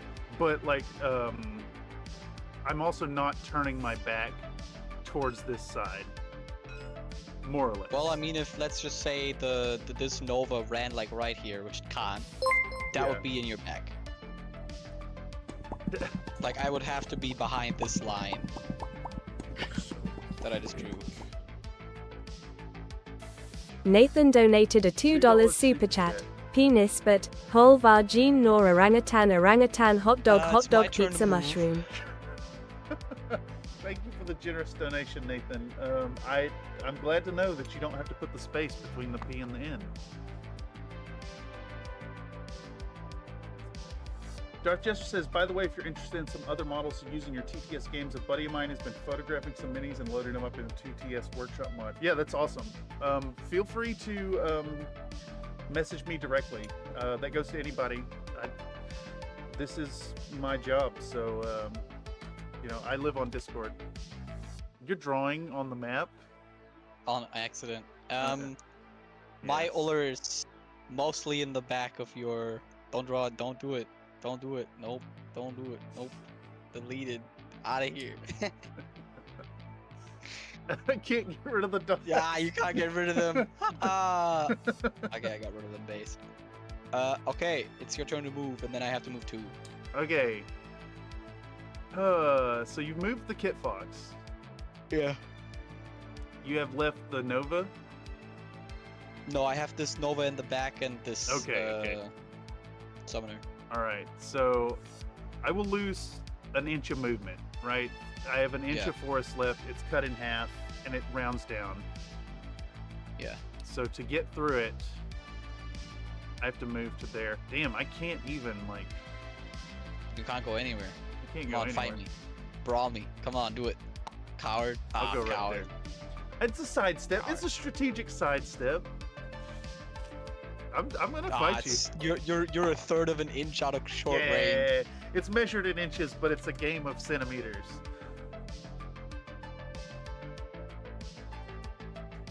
Okay, so I have to move 2 now.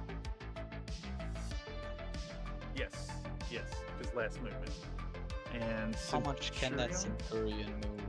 Centurion is in good shape. He's moving 8. That's what she said. Yes.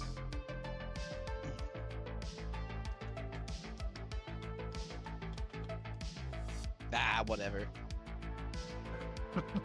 We ball in this household. How far can these go? 10 and jump.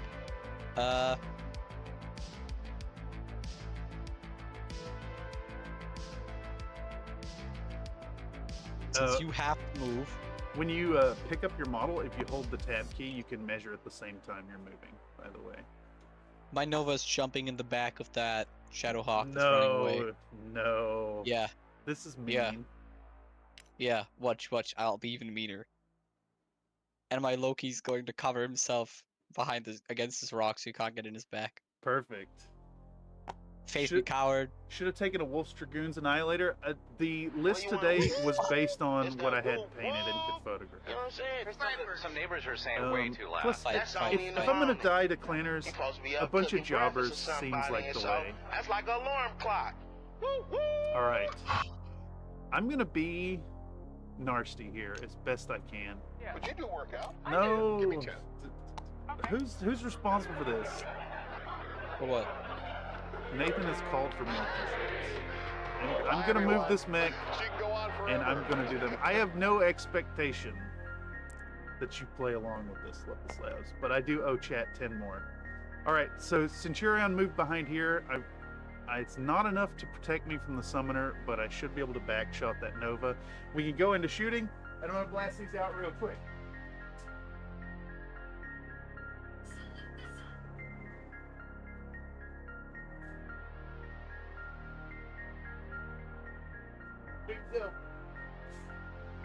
All right, I'm back.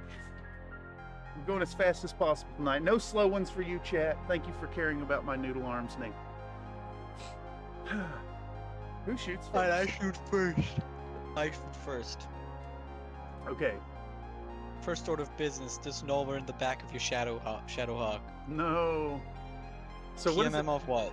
TM of 1. Is Because you have 4 movement. Does it reduce from the speed? Yes. Oh, that's awful. TMM of 1. Medium range, skill 3. But I do 1 less damage. Okay. Talking about back. Wait, that's wrong. No, this one does full damage. Okay. I'm hitting on a 6. Please miss. I would like it if you miss. Aye. Coward, you're dead. Damn. 3 damage. 3 damage. Does it kill him? I believe so. Let me double check the card. I believe that is correct. It is exactly enough to kill it. He tried to run and he died. Coward. This is what happens to cowards. All right, we'll flip that for now. Well, I'm gonna shoot with it. So let's fire at the Black Hawk. Medium range, base 3, +2 for medium, and then your TMM. So a 7. Is this one TMM 3? No, it's TMM 2. Okay. On a 7. Here we go. Dice, Nope. why have you abandoned me? He lives! He has 1 health and he's alive, guys! Hooray for my boy! The dice hate me. Okay, we can delete Okay. this model. Okay, next, the Loki into your Centurion. He's fine. Yeah. Yeah. Shooting at medium range. Skill 3, 5, 7. No, wait, he has TMM 1. 6. No, Wait, does he have TMM of 1? it is TMM 1. He's slow. Alright. I need you Those to are the miss, wrong dice. please. Ah, that's yes. a miss. Excellent. Thank you very much. I got 2 left to shoot, so after you Alright. shoot your Centurion, I'm shooting twice. Okay, so also, while I'm shooting Centurion at the back armor of this Nova 2, next question from the chat, and it looks like we're going to be caught up, is at Locust Labs, King Crab win? Sometimes, Is that? I think the Night Star is better. Is this a leaner? I would say so, yeah. All right, so 2 is going to stay, and we're going to What do you even need to hit? don't actually know. I got a 6 total. So base 3, 2 for Missed. medium. It's a miss. You need a 7. The dice are they have abandoned me. Alright, both my Uller and this last remaining Nova Okay. shooting into your dude. The Uller is shooting through 5 inches of wood, so he Okay. still hits, but 1 harder. That's 3, 5, 7.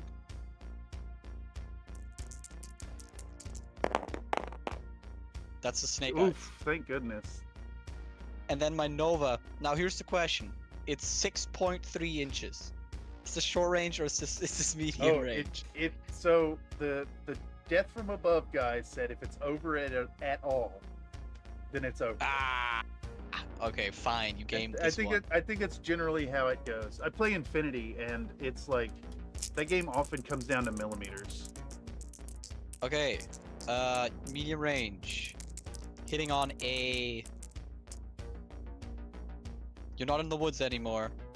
You don't get cover from the woods. TOM 1. Hitting on a 6. Okay. That's a hit. How much damage? 2 damage, because he has a weapons hit.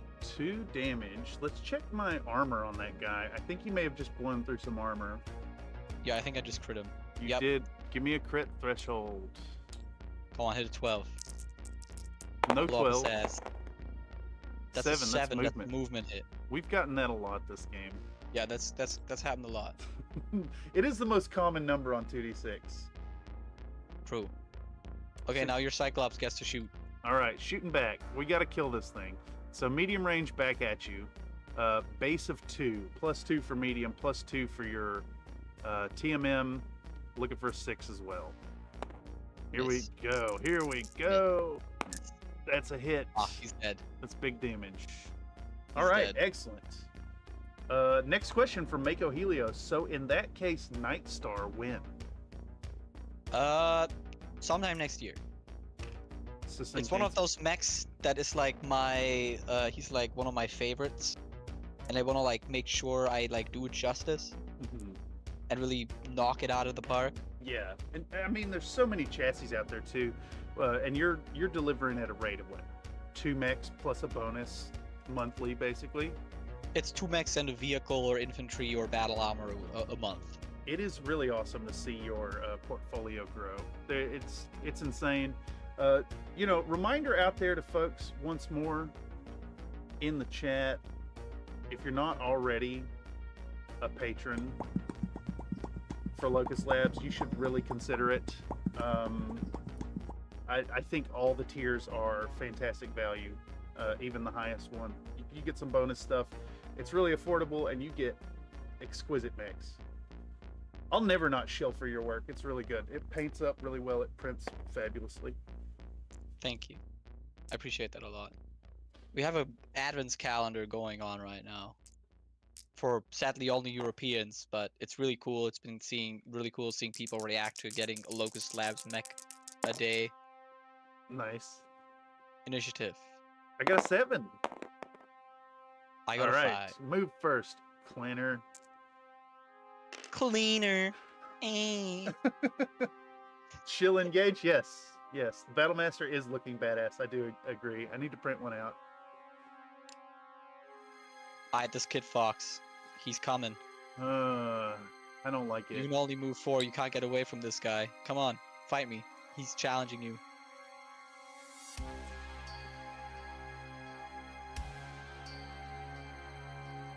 I'm gonna die. I'm gonna die to this turn. Yeah. Am I allowed to pre-measure distances? Yeah, of course. This is a war game. Well, that's what we do. Some games you don't play, specifically. You Cyclops standing still. Infinity specifically does not allow pre-measure. Oh, it doesn't allow pre-measuring? Yeah. Okay, that makes sense. It's kind of Infinity's really sweaty. It is sweaty at its core. I'm not looking forward to N5. I actually may completely stop playing based on some of their decisions. But I'm not aware. Talk to me. They've made a new edition. They're making sweeping changes to forces. They're changing the way some things work fundamentally. Like the armor save is now a totally different system.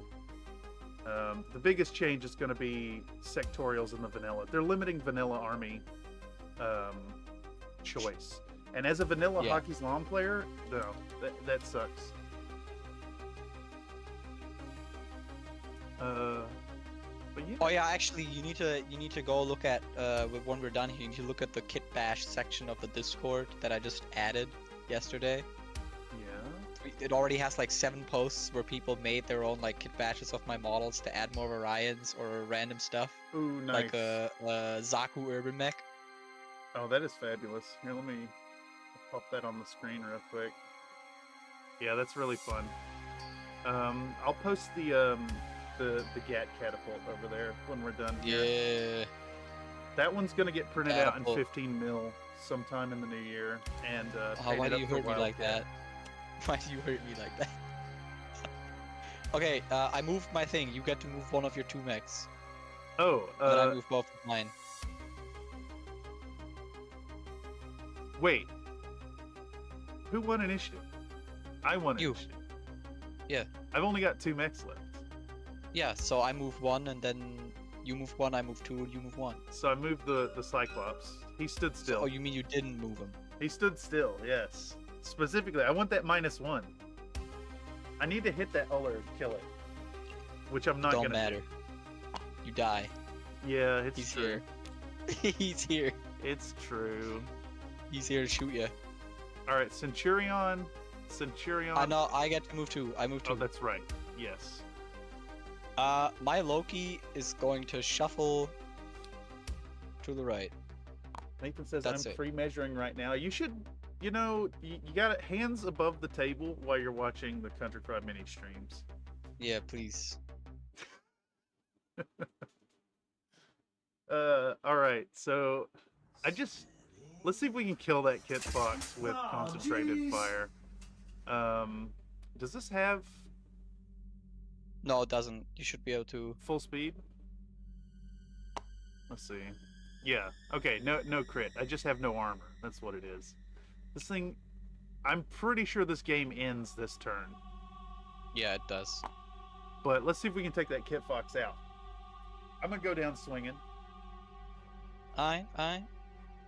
Okay, shooting phase. I believe you start us off. I do. First of all, this Loki's gonna shoot your guy in the face No, at short range.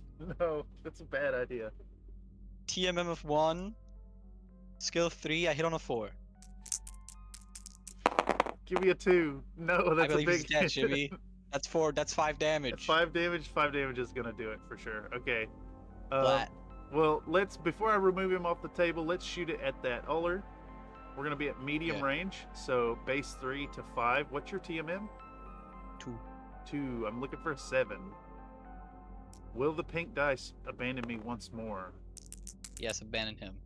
They sure did, Yes. dude. Oh my god, oh, snake eyes. That's bad. Okay. A measure in stream hand cycles? I don't know how you get a measurement out of that. Alright, we can delete this lad. I shoot both before you shoot, right? Yes, that is correct. Uller goes first. Medium range, TMM of 0 because you stood still. So that's a 5. That's a hit. How much damage? 4. 1, 2, 3, 4. I've got 2 internal left. I get to roll another crit. Roll for crit. That's a 6. 6 is... That's- Weapon hit. 1 less damage starting in the next turn. Okay, cool. And then my Nova at short range, hitting on a 3.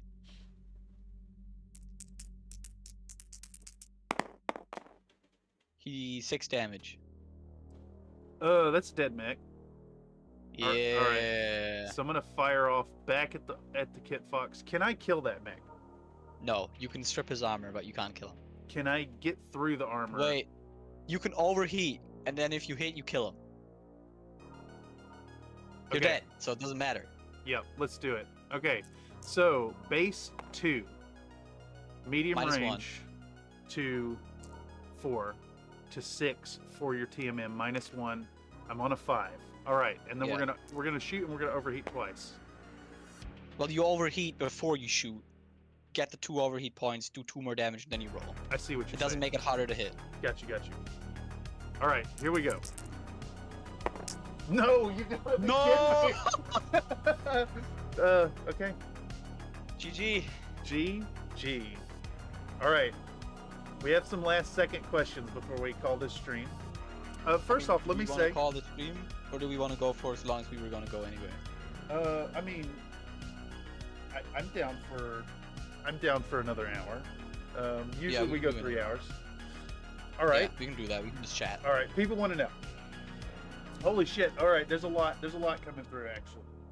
So let's dip into question time. Slink asked.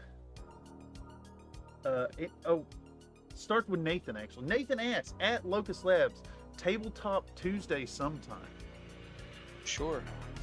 We play every other Tuesday. If you guys aren't aware of Tabletop Tuesday, we play every other Tuesday. We play in Tabletop Sim. We're playing various TTRPG games, and subscribers and chat participants are able to join in, and we have a good time. And the big thing is you can make people re-roll dice or turn dice into 1s or 20s, like redeem 20, for instance. I spelled that wrong.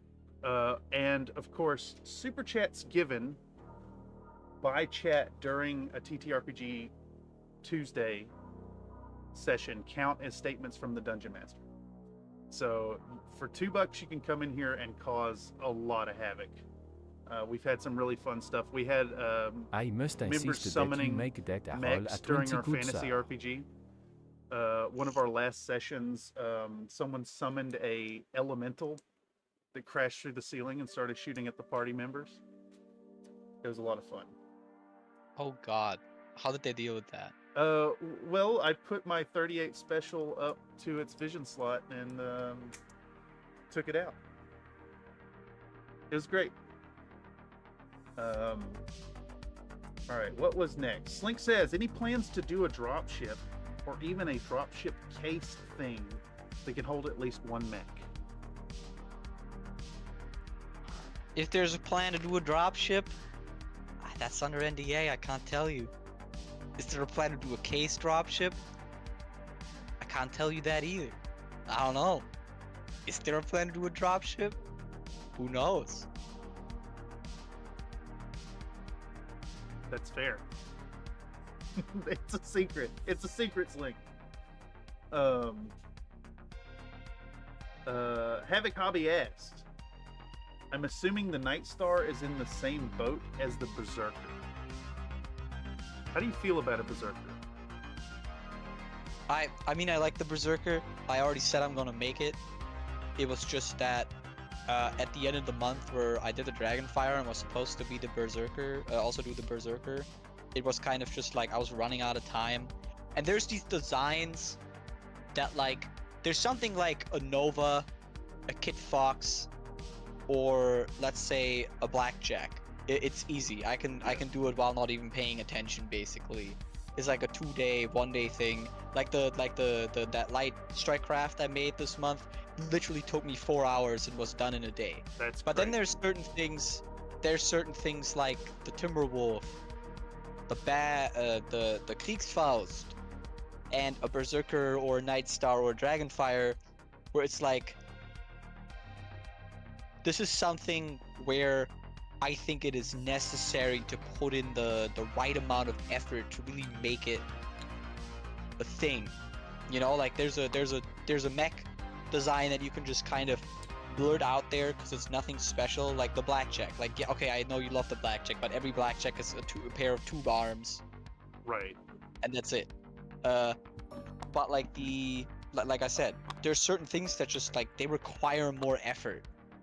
And the Berserker is one of those, and like obviously, like I said, I was planning to do one, and you know that, Havoc, because you wanted it.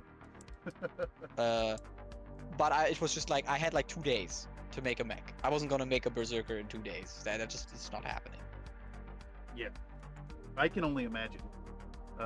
As like an absolute beginner diving into Blender, like wrapping my mind around trying to do simple things is insane. So I imagine things like the classic Omnimex from the 3050 TRO are nice because a lot of those arms are kind of the same generalized design, are they not? Okay, it's really nice because here's the thing. I already announced this. I'm doing an avatar Yeah. this month. The avatar is a Mad Dog arm, a Timberwolf arm, Mad Dog legs, and a weird torso. Right. I'm obviously going to edit the arms and the legs to be more inner sphere and less directly clan. Sure. But I'm basically just making a torso and editing some parts. Same with the Loki. I have everything for the Loki except the torso because I made a summoner. But it's got like the same legs and everything, right? It has the same legs. It has 2 Timberwolf arms. So me making the Loki is just going to be me making a torso, and everything else already exists. Makes sense. When I make the Stormcrow, I don't know. That's not the one. But one of the arms that's on the Kid Fox is used for one of the other light mechs, so I don't have to make arms for that one. So it's really nice. And then obviously, like making non-omni mechs, that goes away most of the time. But it's not really a big deal because it's just the more I do it, the better they get. Because it's like like example on the Battlemaster. One thing I've been kind of chasing is line flow on the design. You want the design to flow, right, in a way where there's a design language and it makes sense. Yes. And the better I get at that, the easier it actually is to do a mech, because unlike CGL, called out CGL for being bad. I follow a more Japanese style of greebling, where I like to leave big open panels that have greebles at the edges that do not interfere with painting decals and stuff like that.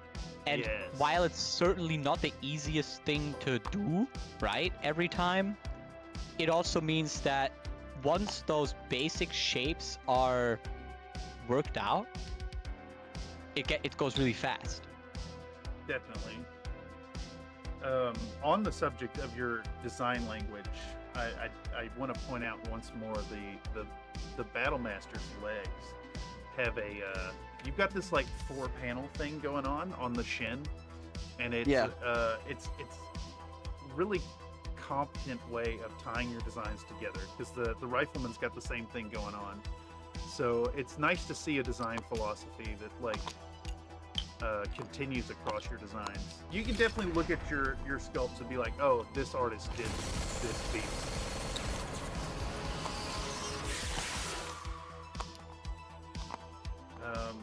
I have a question here I want to prioritize from Scorpia. It says, babe, would you still love me if I was a worm? Yes, I would still love her if she was a worm. I would love her in any way. Even when she's toasting me about the things I say, I still love her. Yes. She's amazing. If I imagine if you were a worm, Scorpia, it'd be easier to play night crawlers together. We're talking about the thugs. T is for terrible. H is for hell. U is for ugly. Writhing around under the blankets looking for minerals. If she was a worm, I would get her a little terrarium with lots of tasty dirt and plants. Oh god, dirt, yes. Delicious dirt.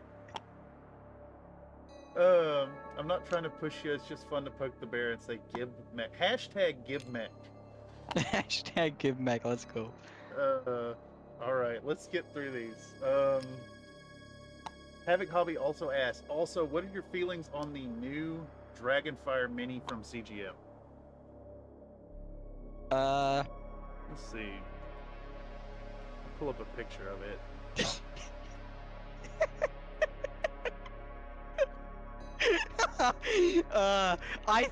Okay. I'm going to say this, because I obviously have to be careful. I believe the new Dragonfire is a choice. That's all I'm going to say. I think it fits with the new designs that CGL does. Whether or not that is good or bad, I will leave for interpretation in this stream. You know, I find that all the Ironwind Metals, the CGL stuff, it all has like there's a bit of a samey thing going on. Like this reminds me a lot of the Sentinel. And What? the Which one? like the legs on the new Dragonfire art, for instance, are Yeah. just straight up the Sentinel legs. And it has nothing on the classic Ironwind Metals chunky boy. I'm a fan. I like the goof though. Big fan of the goof. That's why the my Orloff Grenadier's Lance is, let's see, it's a Bandersnatch, a Komodo, a Salamander, and a Bloodhound. And they were all chosen because they're goofy lads. Yeah. More silliness. I get the idea of like trying to make everything look cool and modern, but I don't know. Those classic designs are pretty good. Looks But like what do you think about my Dragonfire then? Oh, it's absolutely disgusting. And by disgusting, I mean bad for your tummy because it's so delicious. I'm a fan. I'm honestly really proud of that one. Yeah, it looks like you put in the legwork on it. Let me pull it up. The only one of your designs that I wasn't keen about has been the Vindicator. It looked a little plain. It looked a little understated.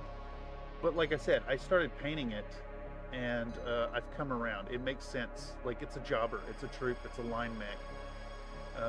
And I think you've communicated that in the design aesthetic for it. It reminds me a lot of your Centurion, which also has the that same like line mech feel to it. Yeah, the Blackjack does too. Those are like mechs where I'm like, this is not like a sophisticated piece of technology. This is a barely working engine on legs with guns. Barely working. That's, what is it? GM's okayest product. Yeah.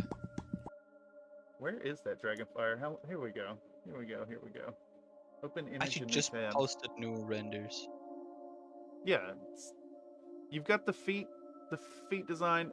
Your legs do look pretty similar to the aesthetic on the CGL. Okay, that's because I actually looked at those legs and I thought the legs were peak. Did you use where are your reference materials? I saw a post in the interview with Sarna that you don't necessarily go to Sarna. So I like actually rarely go to Sarna for my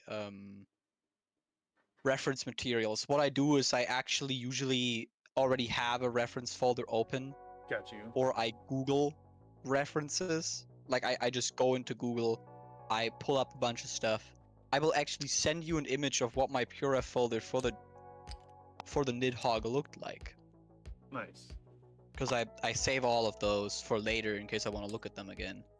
And it'll kind of give you an idea where and how I came to the conclusions that I did. I send it to you. Cool. I can pull it up on the screen. It's actually something we usually do here on stream when people when we're doing like editing streams here. People will share paintings and we pull them up and critique. Oh yeah, okay. So there's like a pretty solid bevy of references here. Yeah, I never use just like one design. And like, because the Dragonfire, to me, everybody always says the Dragonfire is like a weird marauder. I actually think the Dragonfire is the heaviest sold version of the Night Star. So that's why there's a lot of Night Star art there. Yeah. As you can probably see. And then I used a bunch of, the different ones that exist and kind of cobbled them together. And I think the one that stands out about mine the most, you can definitely tell I went with the Night Star cockpit idea combined with what the other, Dragonfires are to get to my Nidhogg. Like if you compare them. Let's see if I can shrink this down. We get a side by side here.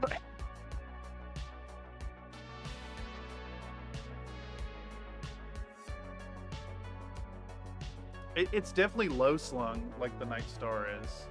Yeah, and it's like elongated. Oh yeah, I really see it on these top left references here. Do you strive to get your weaponry like in line with with the WYSIWYG of the current design language? No, I actually just do my weaponry the way like I do my weaponry. I have a spread of weapons I've already done, and then sometimes I will iterate on them. Nice. And other times I will, and then all the mechs going forward get that new version of, let's just say, the AC-10 or the Gauss rifle. Right. Or the whatever, the laser. Or sometimes I just make a specific one for a specific mech. But I definitely try. The thing is, the CGL weapon language, sometimes I think the weapons are like too big. Yes. But it's I can also see that. understandable because they have to manufacture them somehow. And sure, having a super long AC-10 like a tank gun would be sick, but that doesn't translate to making anything with it. Yeah, that you know? makes sense. It's interesting that your pieces are like, they're bulky enough that they still paint really well. And this is something I bring up like all the time in the streams, is talking about how a lot of sculptors make really cool looking stuff that just, when you print it out, the pieces are so tiny they don't paint well. Like, there's a reason that the old models out of the 80s are chunky. There's some considerations there.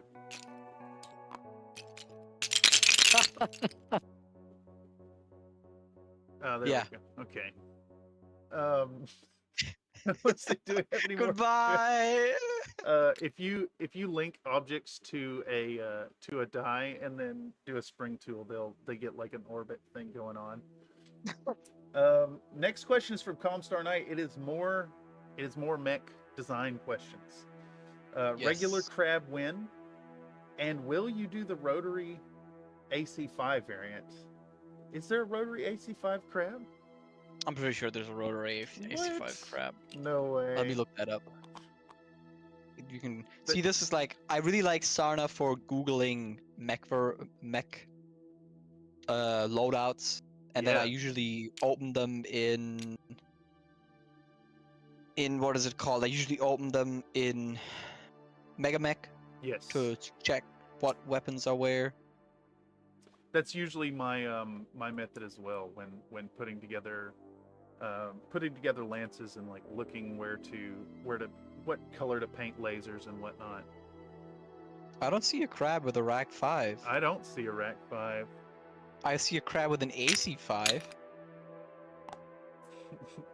Bogdan the Steel Beast Tubbs. What? Who is this guy? Third Succession War Solaris Gladiator. Yeah, it makes sense. I do love some Solaris stuff. We've been looking at potentially playing the Solaris Game World rule set from '92. The hexes are a quarter the size and the game turns are a quarter the length. So you have to deal with weapon recharge time, and the heat scale is really expanded, and then ranges are huge. Interesting. Too complicated from my brain. It seems like it would work really well if you're playing a small, like a proper Solaris game. Yeah, like 2v2. Yeah. Well, there's one with a UAC5 and one with an AC5. It's ridiculous. All right, we got one more question here, and that'll get us caught up. Mako Helios asked, I've seen that Locust Labs has done gunpla conversion kits. Any plans to branch out into different types of minis/kit conversions? We talked about the Beyond the Cradle stuff. Okay, so when it comes to like conversions and stuff, this is like a commission-only kind of thing.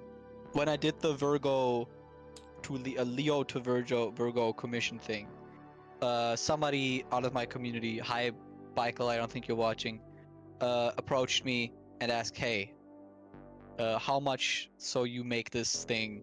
And I was like, regular price, I'll make it for you. And then we made it. They obviously printed it, tested it, I didn't do that. And then I released it. So if like somebody came to me and was like, I need a shield for a very specific 32mm war game that we all know what it is, but I'm not going to say the name so I don't get in any trouble if I end up doing it. I'd be like, cool, pay me, I'll do it. But it's not something I'm necessarily like conversions.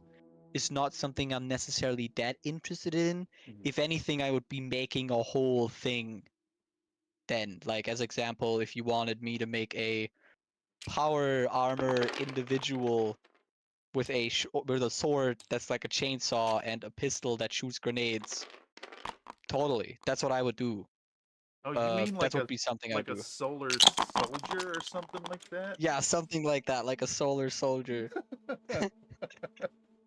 Yes, but yes.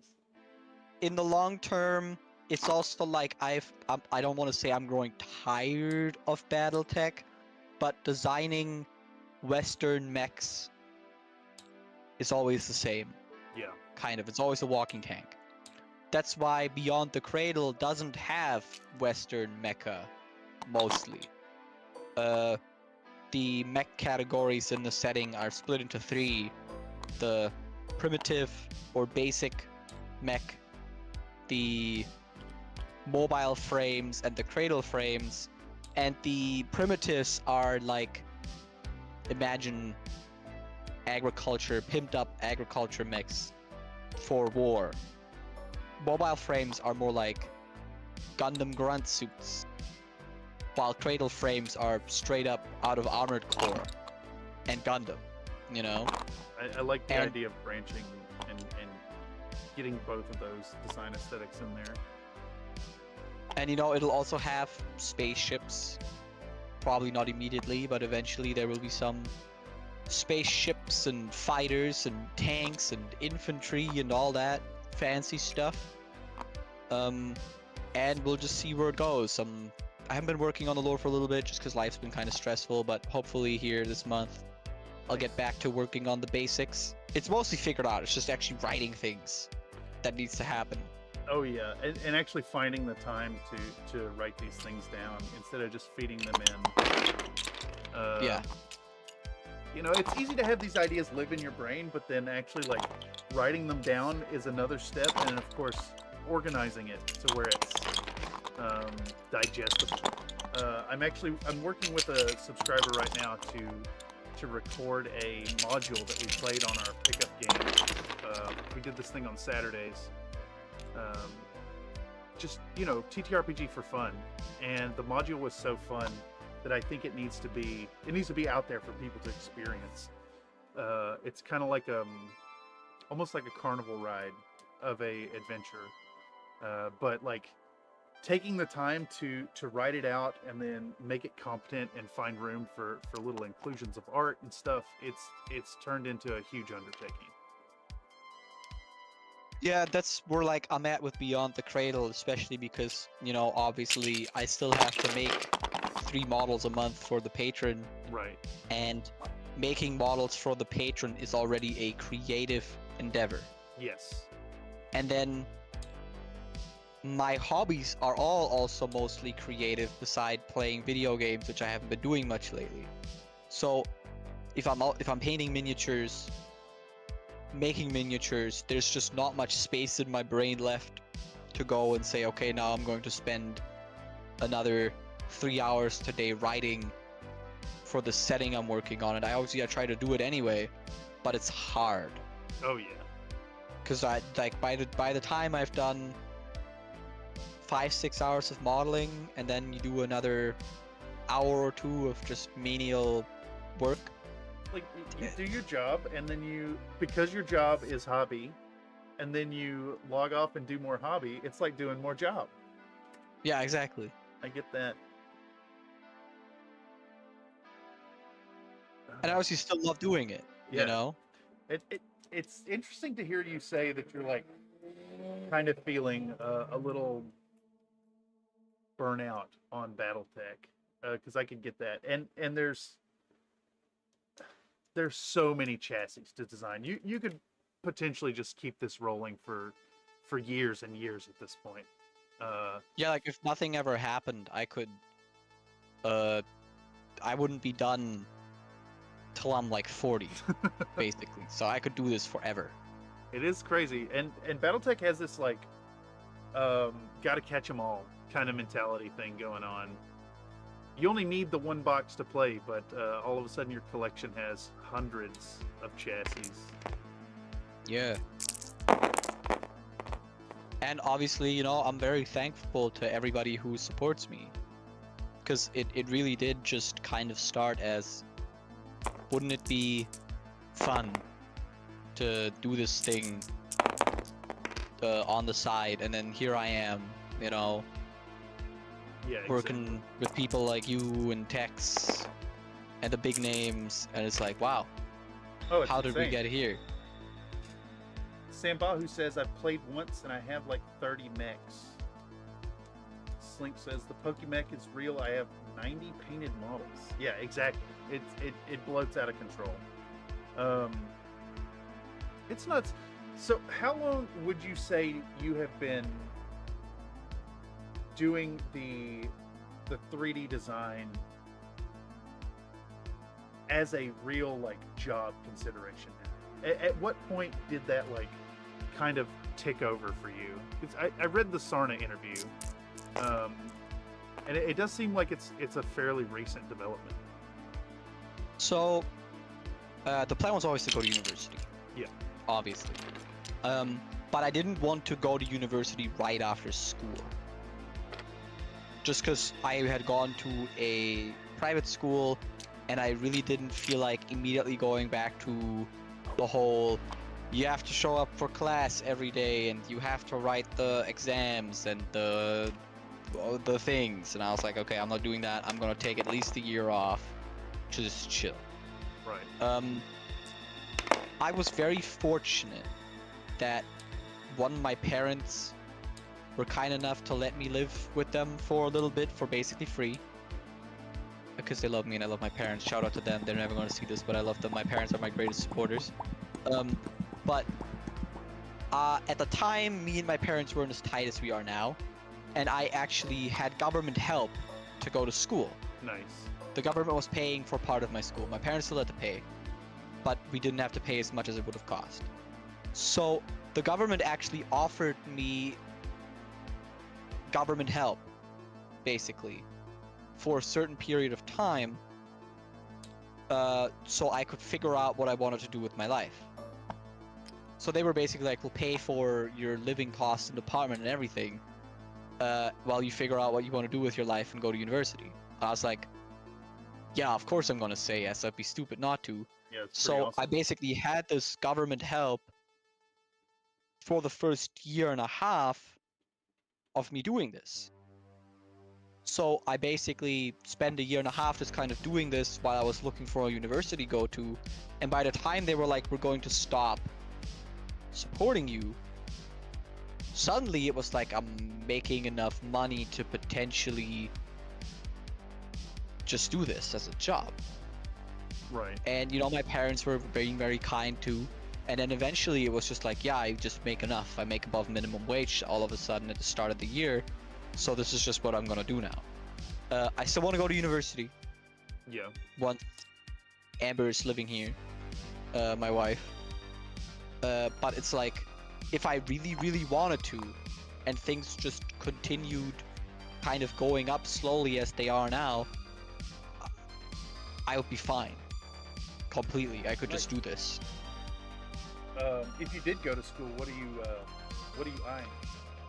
So currently, I'm either going to the military as an officer, yeah, or a attempt at becoming an officer, or I'm just going to study something in the directions of logistics and politics.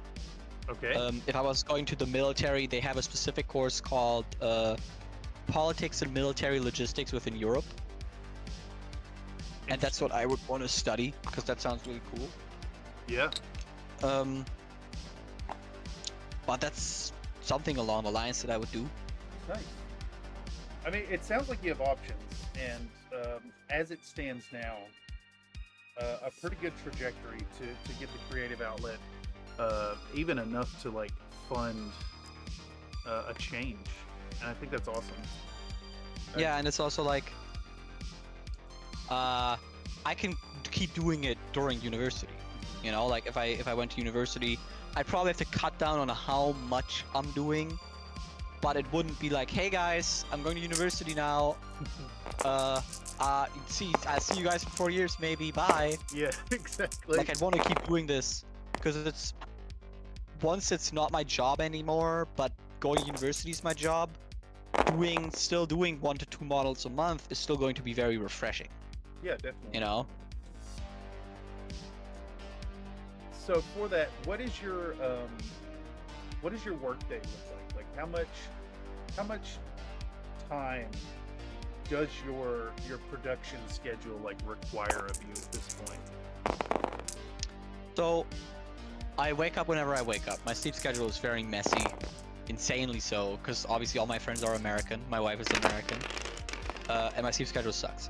But usually, let's just say I wake up at 11. I will get ready till 12.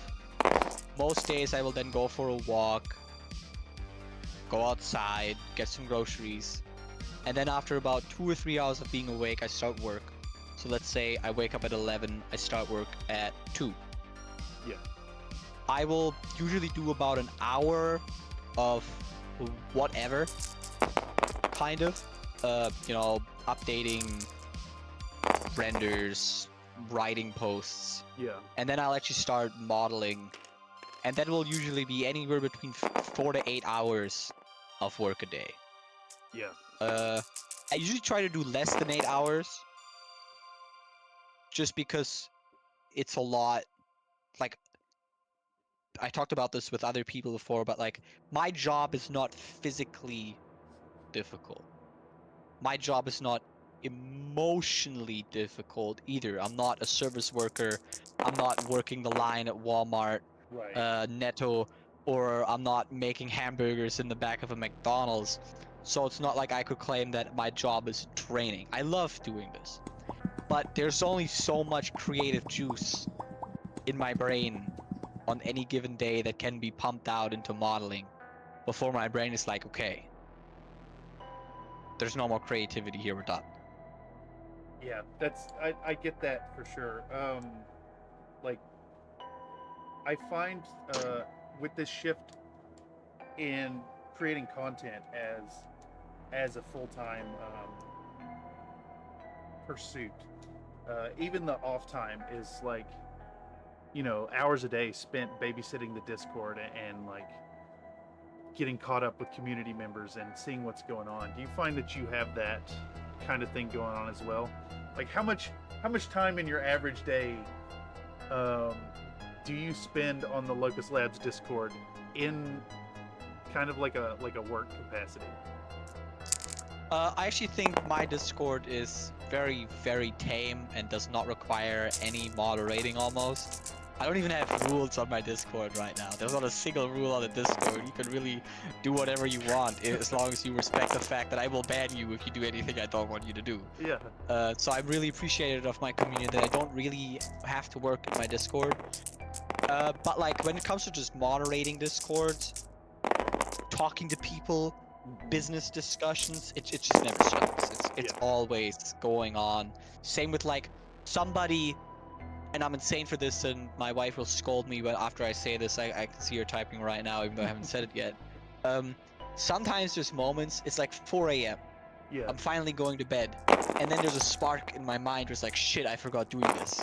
Right. And then I get up, I turn the computer back on, and I'm like, I'm sitting here for 20 minutes getting this thing done, because I didn't like give 8 people access to the stuff they paid for or whatever. Right. And then I'm like, okay, time to go back to bed. I'm gonna be up till 6 now because I did this. Yay. So it's like, the work does stop. Yeah. But it doesn't stop like somebody's 9 to 5 where they leave their job at 5 and it's like, it's done. You're completely disconnected from it. It never ends like that, which is both good and unfortunate, because for me it's also like sometimes in the morning I'm just completely over. Like I wake up and it's a shitty day and I can't do anything, so I just do whatever. And then I come home 4 hours later and I'm like, all right, now I'm good to work. Right. You know? And it gives me a lot of freedom. It's funny that you describe it as freedom, because I almost feel like I almost feel like it's the opposite. So like, if I'm gearing up for a stream, or like got to do some preparatory stuff, or you know, working on a video, I'm looking at like minimum 4 hours a day at this point. Yeah. Work days extend to 8 usually, and then the rare occasion like that stream with the big lad, that was a 12-hour stream. But like, there's another 4 to 6 hours of even just like, if you're hanging out on Discord bullshitting, that's still kind of work. It's still like community building. And honestly, I kind of get that impression from watching your Discord. There's a lot going on. Yeah. There's a lot of side discussions, and like, even if you're just having fun, there's a certain amount of like spending time there that it's kind of work adjacent in my mind, at least. Maybe not work. Scorpio says you should both take more breaks. Yeah, she's right. No breaks. I can sleep when I'm dead. No, but like for me, it's also like I have a very toxic relationship with my work. When I did my first video for my first content for text, the Hunchback. Yes. That you remember because I gave you the files so you can print a giant Hunchback. It was sick. I was actually working every day, 8 hours, even on the weekend. And then, you know, add on top of that, let's say, another 2 to 3 hours of community building. I was working a lot. And it got to the point that Tex and Scorpia sat me down. They were like, you need to stop working on the weekend. We don't care what you say, you're going to stop. Yeah, no, they were both like, girl, you need to stop. And I was like, you know what, you're right, I feel like shit. So ever since then, it's kind of become my sacred rule. I don't work on Saturdays or Sundays unless it's extraordinary circumstances or I feel like doing art. Yeah. Like if I just feel like it and I want to model on a Saturday, I will. I never work on a Sunday though. That's sacred. I will never do that. Yeah. And it's also like, yeah, the ultimate intervention, you and Tex, that's like the hammer coming down. The wife and the most the coolest guy I know being like, you need to stop. I was just like, alright, and it's done. And I have nothing to say. But basically it's like, to me, even though it's work, it's not. Yeah. Cause like, I love this. And I think I'm almost too good at just sometimes taking a day off, because it gets to the point where, let's say I'm having an off week in a month and then something else happens and suddenly I'm sitting there at the end of the month with like another day or 2 left till I want to do the release, and it's like I need a whole new model in these 2 days, and then those 2 days I do nothing else but work. I literally don't go outside, I order food, I don't cook, I don't work out. It's just I wake up, I'm on the computer, I go to till I go to bed. Like the week, the Friday, the Saturday, the Monday, and the Tuesday of last week. Okay. Of this week, of the last 7 days. Yeah. I worked like 10 hours a day. That's bonkers. Even on the Saturday. That's too much. On Monday, I was up till 2:30 modeling. Yeah. Because the battle master needed to be done, and because here's the other thing. This is how it works in my head, and I know that this is kind of toxic. By the way, this is really loud in game right now. Sorry. You're fine. I just have to zoom out. It'll be more quiet. But here's how it works in my head. I could push back the release another week. Yeah. To de-stress everything, right? And there wouldn't be a single person who's like, oh, I hate you because you made me wait 4 days for my models. But then, if I push back the release by 7 days from the first, I start working on the next release on the 8th, giving me a whole week less to work on the release for the next month. So now I have less time to work for the next month, meaning if something comes up, if I absolutely don't feel like it, suddenly I'm even more behind. Yeah. So so far it's been okay, I'm behind in the last week. I'm going to work more now so that the next month doesn't become a hell. Yeah. I'd rather have 1 week that sucks than a whole month that sucks.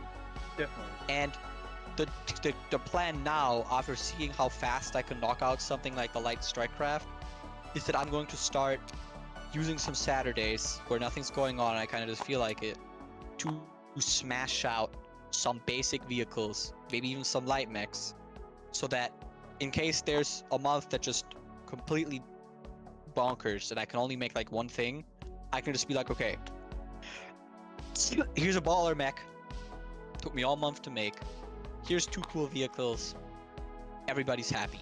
Oh, Maybe yeah. one person's upset, but I don't care. I do care. The needs of the mini. But it's I mean, it shows that you do care if you're willing to like put in that extra time and not get behind at the end of the month instead of like Slink says, week of crunch to avoid cascade failure. Like that speaks to your care about your community, and I think that's really important going forward.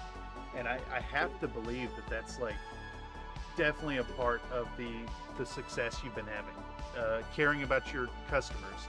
Not to call the community customers, but I mean, objectively, we are your customers. Yeah, you guys are my customers. And it's like, you know, in a world where the customer comes last, I as a customer, I like when I feel like the company or the person I support is like, hey, shit isn't going well, so I'm giving you something extra, or shit isn't going well, here's what's going on, we're doing our best, or it just works out. And that's the quality I want to bring to the table for the people that support, you know? Definitely. And speaking of the people you support, you have another question regarding more designs here. So Havoc Hobby wants to know, I'm curious, what do you plan on making for Merrick? The Anzu and the Albatross? I don't know, Merrick. Who's that? Free World Sleep? Never heard of do him. they exist to you? Never heard of her. No, of course. Okay, so the problem with Merrick is, to me, and I know this is going to upset people, Merrick is like the least defined faction of them all to me in my head.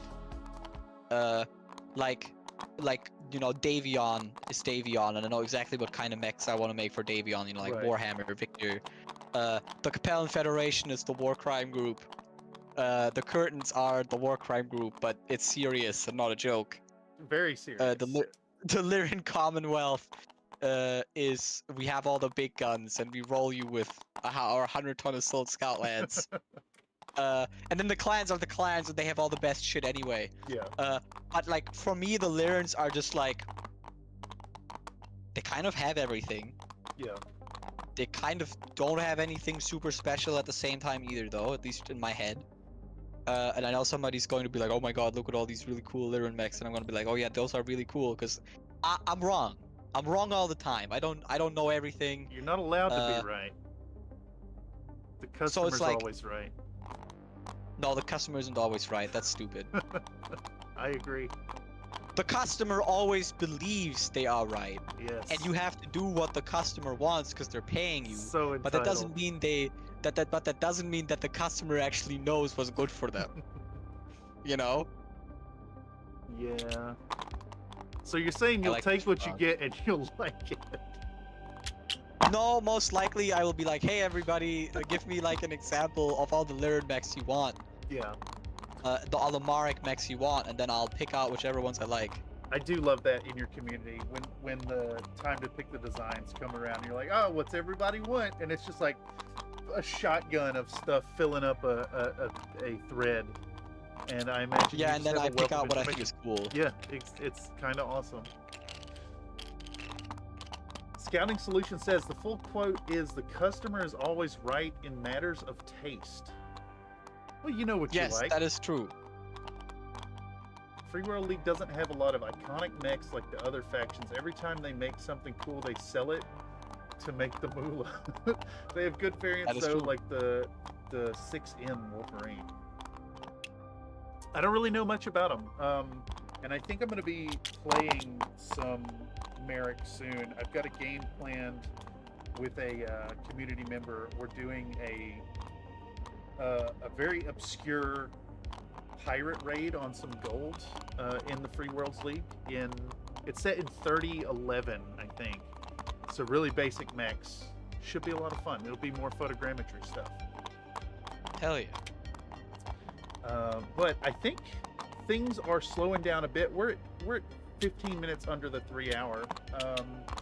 I suppose we could do a last call for any final questions and start wrapping up. Nathan says, "Why is Cameron's audio always messed up?" My audio's fine. My audio's fine. I can see it. I have green bars.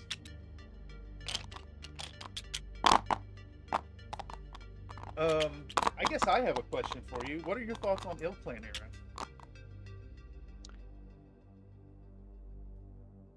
Okay, I gotta be critical here because it's writing and not modeling. Let's go. I think the Ill Clan era is good if...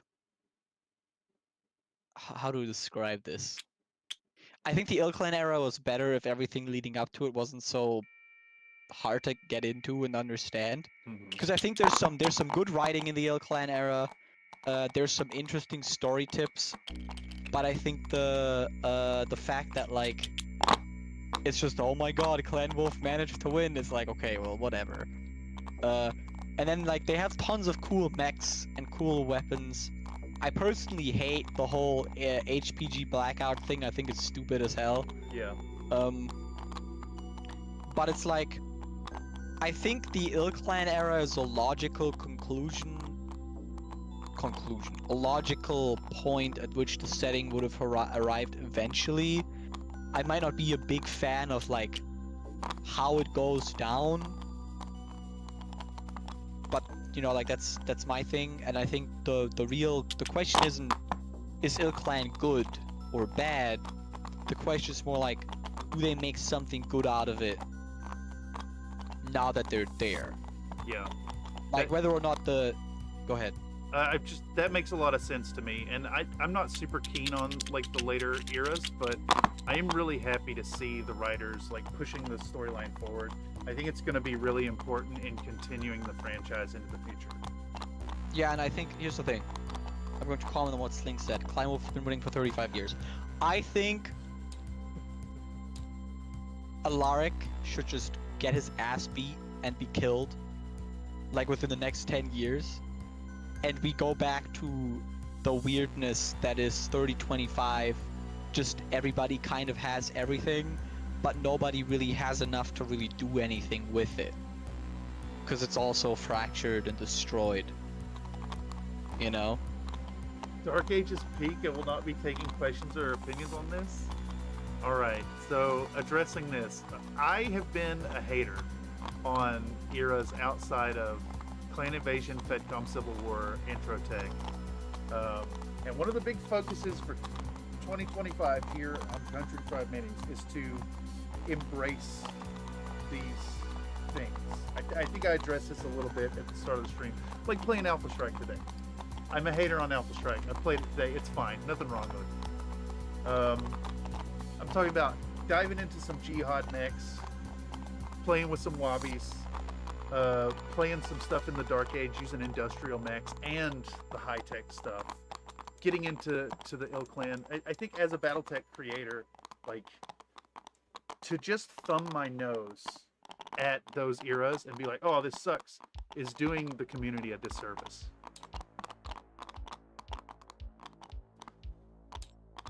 Yeah, and I think it's also like, certainly some of the stories that are written in every era suck.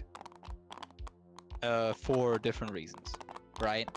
Yeah. But that doesn't mean that everything about this era sucks. Like, we can all agree that that the Jihad is weird because the writing is sporadic, because it's clear they wanted to set up like a reset thing, and then they didn't actually do that for reals. Yeah. And instead of writing a proper story, they were just like, alright, let's just take the blanket brush to all the factions and mercenaries and just kill everything. It's dumb. But it is what it is. It's what the setting is now. It exists now, and there's nothing we can do. I suppose is what I want to say. And it's just like hating on it. Yeah, you couldn't just play 30-25 forever. But what's the fun in that? You know? I'm sorry. Tabletop Sim is just like the best playground for ADHD. Yeah, it's really funny, honestly. It gets out of control at the end of every stream on TTRPG Tuesday. We just go nuts.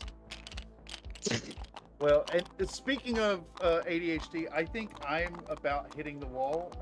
Do you have any last words for the chat here? For the 15 people still watching? You guys are awesome. Keep doing what you do. Everybody here is great. Stay hydrated. Hydrate, yes. I like that. Gute Nacht. Oh, you know, speaking of, would you care to do an outro in your mother tongue? What do I even say for the outro? Let me think of something real quick. In diesem Sinne schauen wir diesem lustigen Frosch dabei zu, wie er meinem Cursor followt. Ich hoffe, ihr habt alle Spaß gehabt und habt etwas Neues über mich gelernt oder über Battletech. Die Clan-Einheiten haben die innere Sphäre besiegt, so wie es sich gehört. Und hoffentlich sehen wir uns bald wieder. Tschüss. Guten Abend noch. Absolutely fantastic. Thank you so much. Yeah, this has been a lot of fun. Definitely, you're welcome anytime. We'll make time for you here on CFM if you want to play games or get in on any shenanigans. As always, I want everyone out there to remember to be happy while you're painting. And of course, to know that your participation here on Country Fried Minis makes me very happy while I'm painting or rolling dice. Thank you so much for your time, Locust Labs. This has been a lot of fun. Anytime. Excellent. And now I'm gonna press the end button if I can find it. There's a button for this somewhere. Oh, it's right there.